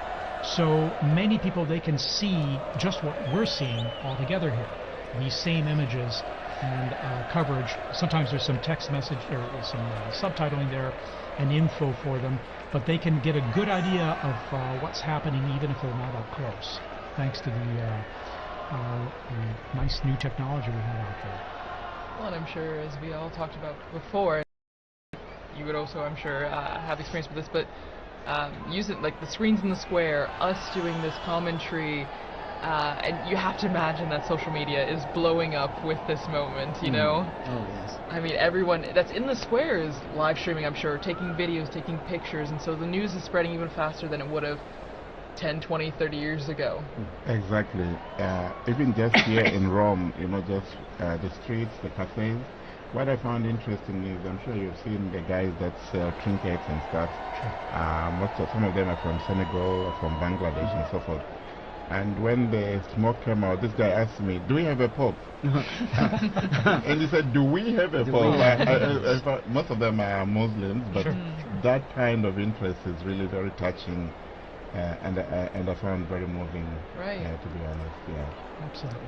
I have another story on that. When Pope John Paul II died, I told you I was and I had to go through Senegal. So in Dakar, there was this long line that I was waiting to go in through immigration, and the guard pulled me out and said, "You know, the Pope has died." I said, "Yes, I know." You know. So then he said, "You come up to the front," and then he brought me to the official, and he said, "You must have this father go through now because the Pope has died." And then he told me that he had a chapelet, a rosary from John Paul II because he was part of the police when John Paul II visited Dakar. Next morning, 5 o'clock, I'm back in the line because I have to then fly to Gambia. And again, he came, pulled me out of the line, got me through, came, is everything okay with you? You know, it was really amazing. But you see, again, what the Pope means to so many people. And he told me he was Muslim, but, you know, he was an important religious leader. Right, of course. Again, I'm sure people around the world now are just tuning in, dropping in and out of this broadcast and other broadcasts to see what we're all waiting for with anticipation of who the new Pope is. And that should be very soon now. And we'll know, of course, not only from the video we have here, but then when the crowds let us know with their cheers and applause. It will be we'll all be trying to give you immediately the name of the cardinal, which has now become the Pope. And as I believe, TJ, you mentioned earlier, or no, Father Bob, you mentioned it will be in Latin, and so we'll all be brushing up on our Latin in between, you know, now and then, so that we will have the name correctly, and then we'll also get to hear the name that the new Pope chooses to be. I think the name is always also interesting because it kind of gives this vision of what he wants to do with the papacy. Probably not what he wants to do, but what what inspires him. And Father had an anecdote there. I also have when Pope Francis chose the name Francis, one of the Jesuits in Zambia told me, we were so excited because we thought you were chosen Francis Xavier. Yes. And actually it was the next morning that Francis clarified that this was Francis of Assisi. So yeah, it's true, because a lot of people were trying to guess and figure it out. That's right. When he met with journalists, he explained the origin of the name that he took and why. And it's special, like you mentioned about the Pope, right? So it usually drives an idea of what the focus might be for the pontificate, choosing this special name. And we had mentioned earlier, right, that the person, I think it was Liz that mentioned, the person becomes a new person in that sense. The Pope is a new man because he gets rid of the old name, takes on this new name, and he's no longer just cardinal whoever. He's the Pope of the Universal Church, the Pope that is the symbol of the Church around the world. Not only because he's known as Pope, but also because of his white cassock that is widely recognizable. you're seeing these camera shots. Those big television screens, people know when they're on camera, and so they have their moment of fame, Their their few seconds of fame, waving and greeting everyone there. So it's always kind of fun too. It brings a little involvement and participation for everyone. And it's good that the authorities, I think they planned this very well. You have screens around the Vatican, so that reduces also the congestion. We have the new square which has just been redone for the Jubilee year here. So there's another screen there just outside this building. And people are just sitting out there. They are not rushing to go into the square because they can see. And maybe they even get a better shot from, a better view from the screen there. So there are a number of these large screens surrounding the area. And I think it was very good planning on that plan. Yeah, wonderful, in fact. And then even just the organization, I'm always impressed with the organization, crowd organization, how people are led into these areas to assure that they can get in. It might take a little time, but then also how everything has come off so well without a hitch. Again, it was almost prophetic because so much of the reconfiguration of the square and Via della Conciliazione was done for the Jubilee, but it served very well for the funeral and now for the new Pope. Yeah, the city has done all these works projects also to help traffic flow well through the area. And here we have. Yes. It looks like. Let's see here. It was Cardinal Schönborn, was it? Yes, and then also Cardinal, who was the head of the Christian Unity. Oh, that's right. That's right. Yes. Okay. You can hear the helicopters. You can Yes. hear them in the square now. So it's getting louder and more apparent that there's people from all over, and everyone's getting images of the square. And I think the security forces trying to keep the peace. And I noticed also they blocked some of the roads so that people are running across the roads, you know. So you gotta keep them safe too. You gotta keep them safe, right, Kelsey?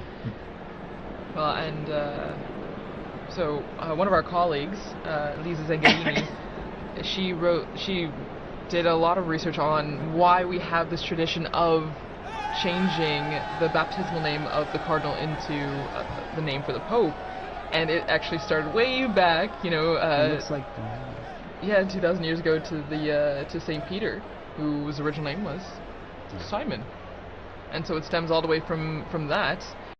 And it's a lineage that's been continuous since that time. And actually, what's interesting is that not all the popes have done this. Out of the 266 now, 267, only 129 have actually chosen a new name, which I never realized. it was much later before the new name, was put into practice. There you go. And it was John the 12th, Pope John the 12th. And only during that time, from 955 to today, it's only 2 other people that have not taken new names, which is interesting. Very interesting, yes. So we've gone from the smoke watch in the morning now to the Pope watch. Yes. We are on a new Pope watch watch here from the central balcony, and I think we're coming up on prime time here. I think soon we should be seeing the new Pope appear, and we're getting some zooming, some close-ups here of the crowds there, and we saw some Vatican officials, in fact, before. TJ, I just also wanted... and as well as the mayor of Rome is out there. Yes. Okay. Yes, Gualtieri, that's right. For the result, was it Cardinal Casper, right? Christian Media or so. That's right. Casper, and then... I was going to say that it's been interesting also from the time the Holy Father Pope Francis died, how the liturgies have been moving and preparing the people. In yesterday's Mass, just, the prayers, we implore you, give us a shepherd pleasing to you, one who will lead us by example and lead us to the gospel truth. This is in the collect and in the closing prayers. So this conclave liturgy is also very elaborate and very moving and preparing the people. So it's not just like this is just a successor to Francis. this is actually, a transformation. This is going to be Peter now, who is going to be taking office. That's right. Cardinal Ray said that in his homily, didn't he? He did. He's been such a gift during this time too, Cardinal Ray. Cardinal Ray's incredible. 92 years old, full of energy and beautiful homilies, really inspiring us and helping us live through this whole ordeal. Very inspiring. At 92. Yes, 91, 92 years old. Amazing. Inspirational indeed, and then his energy, and also animated as well, in delivering, giving his homilies as well with passion. So I'm always impressed. But so here we are. All right, we got this flag. Someone is just asking me on the phone, do we have the name yet? No, yes. We will learn with all of you. We're all like everyone else. It must be hard for those cardinals out there now. Right. They're not allowed to tell us. Exactly. But, that's true. Yeah. Wow. Mom's the word. Mom is the word. And we're just waiting for the appearance. Pope Watch is on high alert. That's right. It could be turned into. It will be a warning soon. It will be. Okay. So. All right. So even some quiet among the crowds now as this anticipation is sinking in and building. Because I think what they will do as soon as there's they don't let any more people inside to prevent the stampede. That makes sense, yeah. It makes a lot of sense. Again, like you were saying, the safety. Yeah. Safety is a big priority, even though it's Absolutely. exciting. And you see even small children getting excited for this moment on our screen. So from the youngest to the oldest. Fun for them, fun for us. Exactly. Too. Yeah. It's as fun for all ages. Indeed. And even the Vatican flag. Vatican time. And we're lucky the sun's gone down behind, it looks like behind the Basilica now, so you won't have the sun blinding you as you look at the central balcony of the loggia there. So a bit of anxiety yesterday, when the smoke wasn't coming. I said, what's happening? Why is it taking that long and so forth? But you could understand. I think, as has been explained, there's so much to do. There was the juramento, there was the homily of Cardinal Cantalamessa as well. Then and then there was also the Vespers as well. So I think you don't understand. But you could just understand also the anxiety and the joy and the excitement surrounding all this. Sure. Yeah. Of course. And then the first time going through the whole process of the voting process, whereas by the time this morning came around, it wasn't anything new. They're going in there to vote, before prayer, of course. I mean, a lot of these flags that we're seeing on the screen as we wait for the Pope, it reminds me a lot of World Youth Day. The same kind of excitement, the same kind of building. You see young people from all over.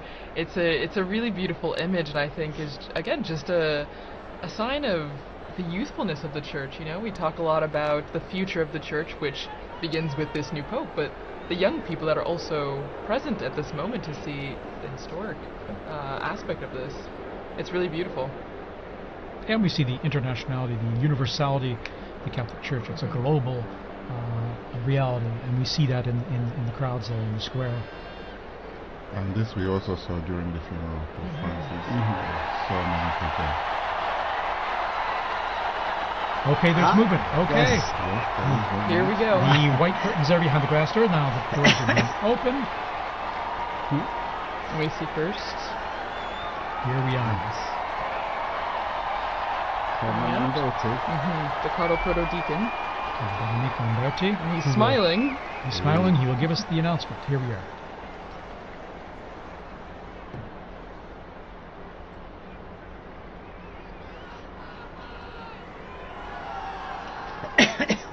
Suspense. Annuncio vobis gaudium magnum.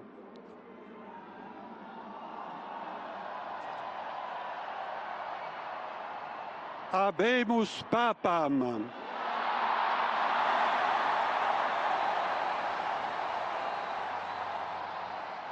Eminentissimum, ac reverendissimum Dominum, Dominum Robertum Franciscum, Sancte Romane Ecclesiae Cardinalem Prevost.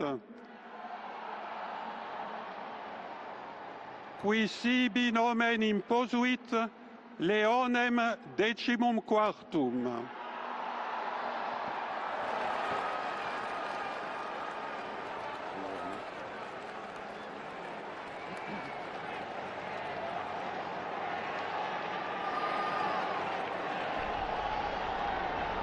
So, it's Cardinal Robert Francis Prevost, who's taken the name of Leo XIV, Pope Leo XIV. Cardinal Prevost is an American, and he spent most of his ministry in Latin America, in Peru, and also in Paraguay. And he's an Augustinian father. He was the provincial in Latin America, and then became the Bishop of Chiclayo in Peru. And he then is also he became the Superior General of the Augustinian Fathers as well. He's now he's been the prefect of the dicastery for bishops. We see the cardinal electors there appearing on the balcony there as well, with this joy and smiles on their face. A great joy indeed, and well, it wasn't one of those, I can't believe it's so to say, what a great joy. It's a wonderful joy, and he's from Chicago, Yes. Illinois. Okay. An American. An American.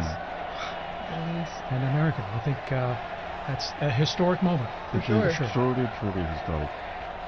And you can see all the cardinals on the different Yes, balconies there. For our radio listeners, you may not be able to see this, of course, but they're appearing on all the balconies to the left and right of the central balcony.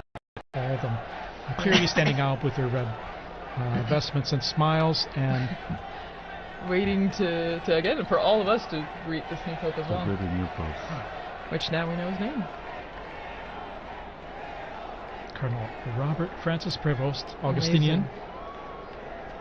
and has served as prefect of the dicastery for bishops. A native of Chicago, Illinois, in the United States.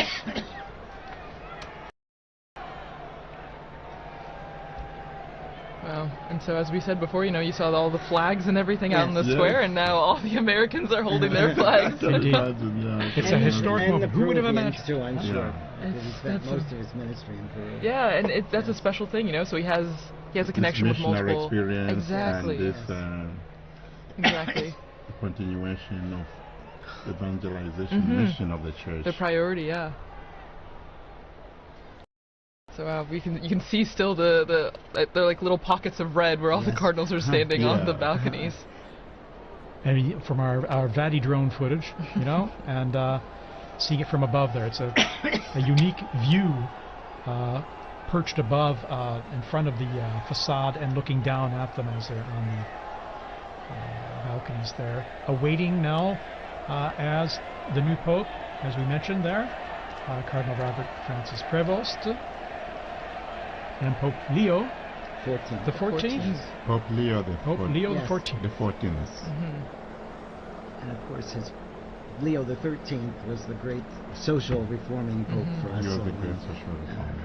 Yeah, and he died in 1903, so still fairly recent in the Yes. grand scheme of Was things. Pope Leo the one with Rerum Novarum? Yes, exactly. There you go, And good then- memory.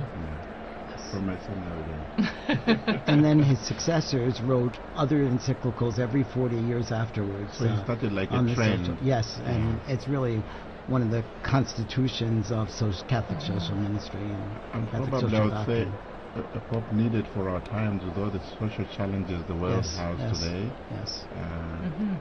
And he's, relatively young, 69 years old, born Yes. on the 14th of September, 1955, as you mentioned, in Chicago, Illinois, and so 69. Well, and Father Paul, as you were just saying, I agree, and maybe Father Bob, you can really stress this point because you work in social The work dicastery community, for Women's exactly. Integral human So development. this yes. is an important aspect Yes. of the church. Yes, The yes. Catholic social, the Yes. Catholic social teaching, I Yes. think, is important, Very. and it's often called the untold story of the church, Yes. or perhaps the hidden secret of the church.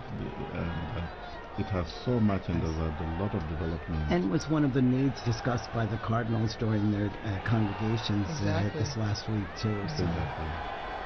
Oh, there we see There's the an American flag. There's on the a tape. flag there. People are thrilled about this. Yeah, you know, and And there's quite a number of American students. I mean, Oh, yes. Dr. O'Donnell was here, and he was going to be in the square with his American students. So you can imagine them What a Oh, cheering. treat. yes. It'll be a treat for them, indeed. Yes.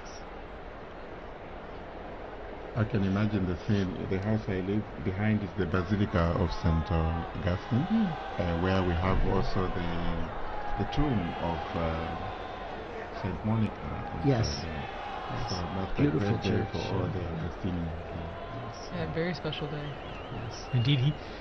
Looking at his biography in going back to more recent history, 1999, he was elected the provincial prior of the Mother of Good Counsel province in Chicago of the Augustinians, and the after 2.5 ordinary general chapter elected him prior general of the order of the OSAs. Ministry again entrusted to him in 2007 at their ordinary general chapter. And reading here, in October 2013, he returned to his province of Chicago to serve as teacher of the professed and provincial. He served as, and then you would see his roles there. In 3rd of November 2014, when Pope Francis appointed him apostolic minister of the Diocese of Chiclayo in Peru, where he served many years, and he was made a bishop there, and he served there for many years. And then in March 2018, he became second vice president of the Peruvian Episcopal Conference, so working as a missionary there, missionary bishop as well in Peru. Here we're seeing these beautiful shots of the Yes. Vaticano there, Cardinals, yes. of at the same level almost of those balconies, and all the cardinals kind of crowded in those balconies. And they look like they have the same anticipation that Right. we do. Exactly. Exactly. Exactly. Any moment now, Pope Leo XIV will be Pope appearing. Leo the Amazing. 14th. Will be appearing from that balcony. Well, Pope and Leo the 14th. looking again at his predecessor, well, the person he took the name from before, Leo the 13th, he actually, Pope Leo the 13th had the third longest papacy, well, verified papacy that we know of, behind Peter, the apostle, and then John Paul II. So one from way back in church history and one from our very recent history. Long And live the Pope. Exactly. No, and even on the screens now you can see a lot of people climbing up on the what are they, the lampposts in St. Peter's Square, Anything to get a craning, better view. yes, just trying to get a good view of the new Pope. And there we have the cardinals. These are the cardinal electors, right? Mhm, right. The ones that helped make this decision. Yes. Which, since we had 133 cardinal electors, then we had to have a majority of 89 89. cardinal electors to vote for cardinal. I found intriguing the fact that the voting takes place in the Sistine Chapel, where you have the last judgment. Right. So whatever you do, whatever you decide, that's between you and the Lord, Yes. because the weight of the responsibility is so great. So very fitting, very telling, eh? Well, and before you came in, Father Paul, Dr. Liz Lev was talking about the Pauline Chapel, and that's where the new Pope, now Pope Leo the 14th, when he will walk down this hallway in the chapel, and at the end of the chapel is an image of Peter crucified upside down, but the artist turned his head so that when the new Pope is walking down the hallway, Peter's eyes are following. Here we are. There we are. Pope Leo XIV is now Pope appearing, Leo the 14th. coming to the central loggia of Basilica. Very special moment. Very special moment. And And here here he he is. is. There he is, Cardinal. And the applause going up, the greeting, the waving, Big the smiles. smiles. How amazing. How amazing. And Dr. Elizabeth was also talking about the symbolism of the red that he's wearing. You know, it is a sacrificial role, and that is the symbol of the cloth that he's wearing right now. And we see this beautiful close-up view from the side there, at the same level as the loggia of Leo the 14th. Leo the 14th. Amazing. Smiling, Smiling and top, yeah. you can see who wouldn't be taken by the moment. And I think going overcome through with his emotion. mind, you know, the weight of this responsibility. Oh yeah. On his face. You can see it on his face. Amazing. After this, he'll never be the same person. No. And we're hearing the bands below, the mutual salute of the anthems, the hymns, the Vatican hymn and the Italian national anthem, as we do traditionally with the Easter and Christmas, as we've mentioned.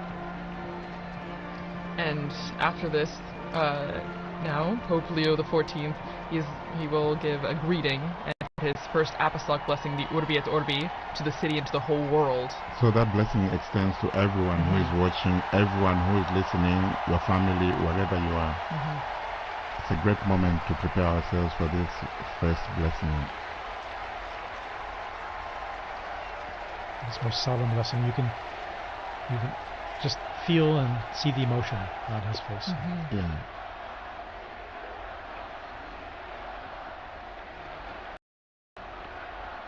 And the crowds there gathered in St. Peter's Square, still arriving, we're being told, from the avenues surrounding the Vatican there, the streets and the...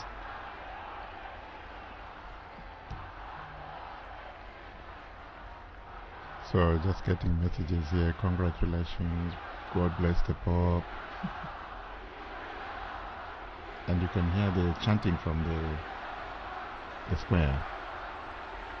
Long live the Pope. Viva il Papa. Viva il Papa. Viva il Papa.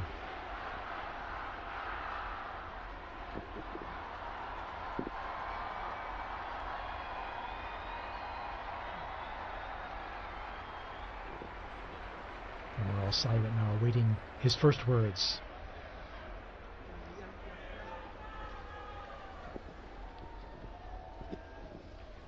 La pace sia con tutti voi.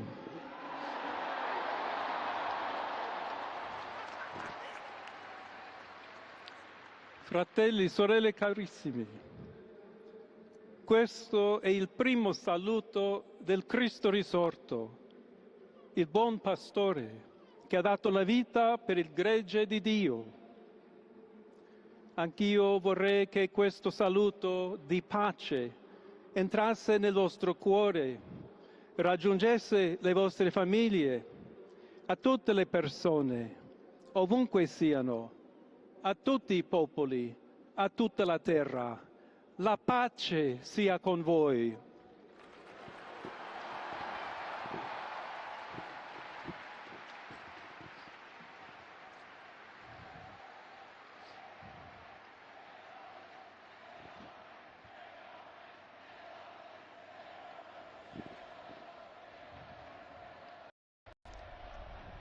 We're just hearing the first words of Pope Leo XIV. As he continues, we'll provide a summary here in just a moment as we listen to his words. He's asked everyone to, brothers, Questa è la pace di Cristo risorto. this is the peace Una of the risen pace Christ, disarmata e una pace disarmante. a peace that is umile disarming e perseverante. and humble and persevering. Proviene da Dio. It comes from God, Dio che ci ama a tutti. God who loves all of us, Incondizionatamente. without any limits and conditions. Ancora conserviamo nei nostri orecchi And quella voce debole ma And sempre we still coraggiosa have the sound di in our Papa ears of that, Francesco the weak che voice of Pope benediva Francis, Roma. who was blessing Rome here. We have that fresh in our minds, in our hearts, in our ears, hearing his voice. Il Papa che benediva The Roma Pope who was blessing dava la Rome, sua benedizione al mondo, and al giving his mondo blessing intero to the world quella mattina del giorno di on that Pasqua. morning, on that day of Easter Sunday. Consentitemi di dar seguito a quella stessa Allow me benedizione. to continue Dio that ci same vuole blessing. bene. Dio vi ama tutti. God loves everyone. e il male non prevarrà. Evil will not Siamo prevail. tutti nelle mani We di are all Dio. in the hands of God. Pertanto, senza paura, So without fear, uniti, united, mano nella mano con Dio hand in e hand, tra di noi, with God and among ourselves, andiamo avanti. we go forward. Siamo discepoli di Cristo. We are disciples of Christ. Cristo ci precede. Christ goes before us. Il mondo ha bisogno della sua luce. The world needs his light.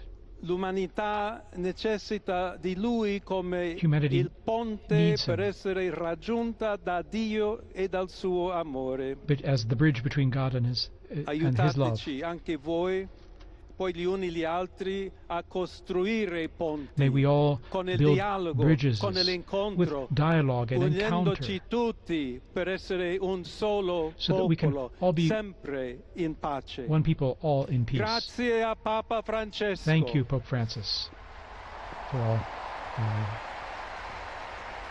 all you've done. We're hearing the first words here of Pope Leo XIV, just elected Pope. Voglio ringraziare anche tutti i confratelli I'd like cardinali to also che thank my brother hanno cardinals scelto me who chose per essere me to successore di be the Pietro successor of e Peter camminare insieme a voi and to come Chiesa walk along unita, with you, cercando sempre la pace, la giustizia, searching all together for cercando peace and sempre justice, lavorare come uomini and working e donne together, fedeli a Gesù men and women Cristo, faithful to senza Christ, paura, without fear, per proclamare to il Vangelo, proclaim the per gospel, essere missionari. to be missionaries.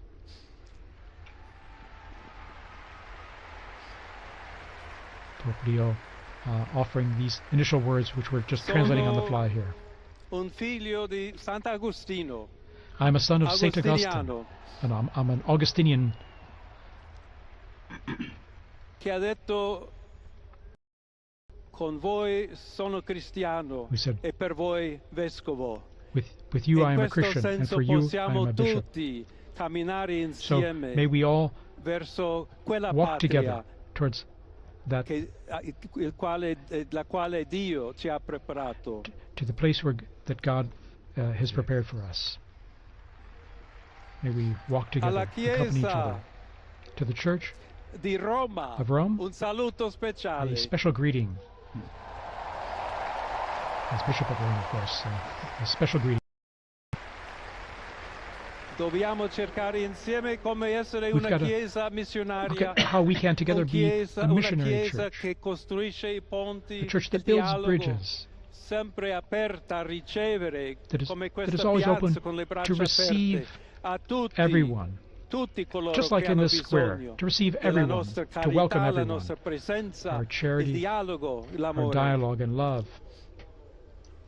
Y se me permiten también una palabra, un saludo. And now, a greeting in Spanish. Please allow me here to A todos aquellos, y en modo particular a mi querida diócesis de Chiclayo en el So Perú, to all of you, but especially to the people of my diocese of Chiclayo in Peru, donde un pueblo fiel ha acompañado a su obispo, ha compartido su fe y ha dado tanto, tanto para where we seguir had such faithful siendo people accompanying iglesia the fiel de bishop, and we Jesucristo. had such faithful A people tutti voi, helping the fratelli e bishop. sorelle di Roma, d'Italia, di tutto il To mondo, all of you, vogliamo essere the people una of chiesa Rome and of Italy, sinodale, una chiesa che cammina, una chiesa che we need cerca to be a sempre la synodal pace, church, a cerca church that's a sempre la pilgrim, carità, cerca that sempre di shows essere charity vicino always, specialmente a coloro che soffrono. and especially is charitable to those who are suffering. Oggi Today, il giorno della supplica alla Madonna di Pompei. today is the day of praying to the Nostra Madonna of Madre Pompeii. Maria vuole sempre camminare con noi, stare Our vicino, Blessed Mother Mary always aiutarci wants to con be la sua close to intercessione us. e il suo amore. She always Allora wants to vorrei pregare intercede for us insieme a voi. through her love. Preghiamo insieme So per questa nuova missione, let us pray together per for this new tutta la mission, Chiesa, for per la all of the pace nel church, mondo. for peace in the Chiediamo world, questa grazia speciale that she will di help Maria, us get nostra give us a madre. special grace, our mother. Ave Maria, piena di grazia, Hail Mary, il full of Signore è grace, con the Lord te. is with you. Tu sei benedetta fra le You are donne, blessed among e women, benedetto il frutto del and tuo blessed is seno the fruit of Gesù. your womb, Jesus. Santa Maria, Holy Madre Mary, di Dio, Mother of God, prega per noi pray peccatori, for us sinners, adesso e nell'ora now della and at the nostra end hour of our morte. death. Amen. Amen. Pope Leo XIV there. Pope Leo XIV, very interesting. A few themes coming out already there from his first piece, talking about peace. Indeed, saying a greeting of peace. May my greeting of peace enter into your hearts and reach your families. All people, wherever you are, all peoples of the entire planet. May peace be with you. God's peace be with you, he said. And here we see him in his, after having given that opening and beautiful words. Continuing to all. also the message of Pope Francis, where he even said in Spanish and Italian, tutti, tutti, Il tutti, Santo todos. Padre Leone, a tutti I fedeli presenti And so And the Pope, Holy e a Father Pope quelli che Leo and ricevono to la all people benedizione in a the mezzo square della and all radio, della receiving televisione e or delle hearing this altre tecnologie through di new technology, comunicazione, online, everywhere. concede l'indulgenza Offers plenaria his, nella forma the stabilita plenary dalla indulgence Chiesa. in the formula established by the Preghiamo Church. Dio We pray Onnipotente to Almighty God perché conservi a that lungo il he Papa a may guida della keep the Pope Chiesa e conceda and pace e protect him unità alla Chiesa and in guide the tutto il Church mondo. and the entire world. Now he'll give this most solemn blessing to the entire world, to all of you joining us. to everyone. So we now prepare ourselves to receive this solemn blessing wherever we are, at home, in your car, at work, wherever you are.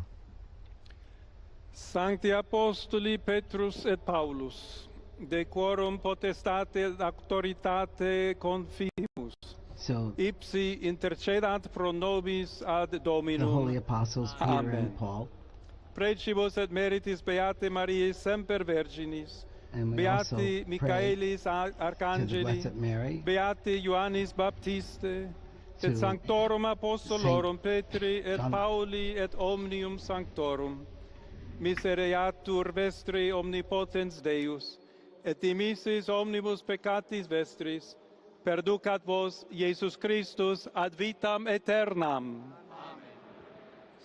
Indulgentem, absolutionem et remissionem omnium peccatorum vestrorum, spatium vere et fructuose penitentiae, cor semper penitens, et emendationem vitae, gratiam et consolationem Sancti Spiritus, et finalem perseverantiam in bonis operibus tribuat vobis omnipotens et misericors Dominus. Amen. Et benedictio Dei omnipotentis, Patris et Filii et Spiritus Sancti descendat super vos et maniat semper.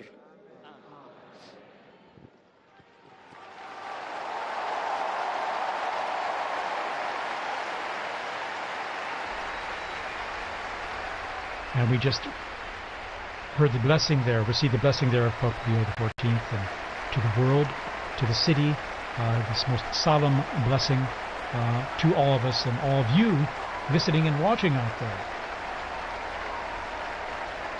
What is interesting, he's smiling, and I found very touching the fact that he made reference to his former diocese in Peru and spoke to them in Spanish.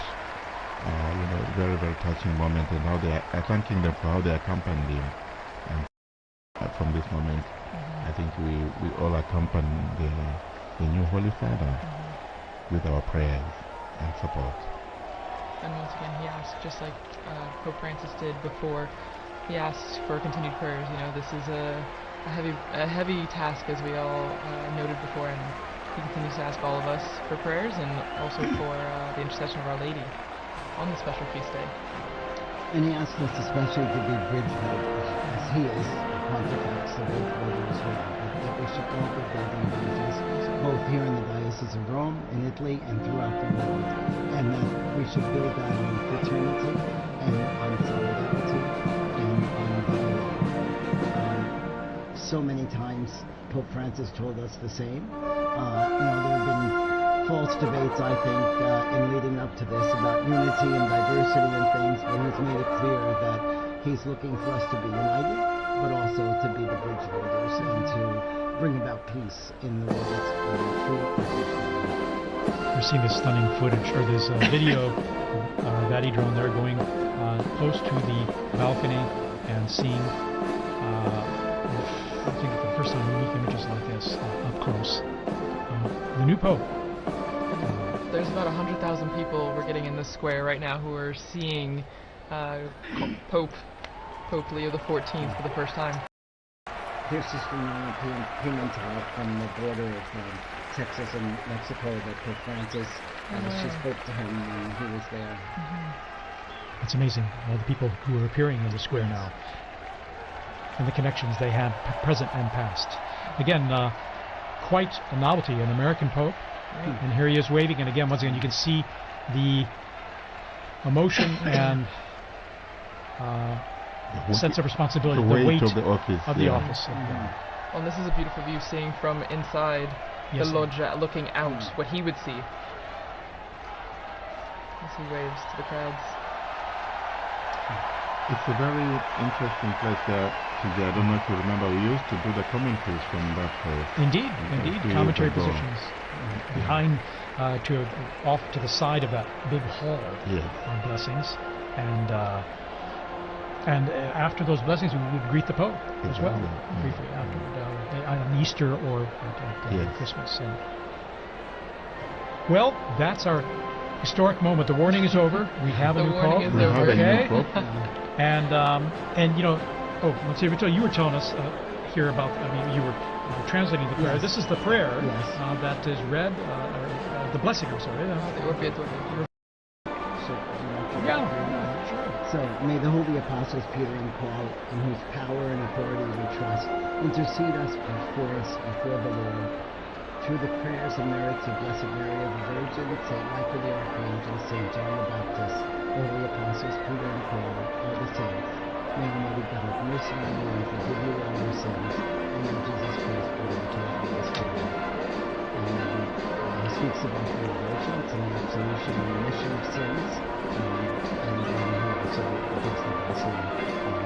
I'm not entitled to give them, will be a blessing, but we heard it from him. But again, it's the most solemn blessing that he gives and imparts. And again, in his words, he offered greetings of peace to everyone, everywhere, and stressed that he wishes to be a builder of peace in his ministry, and to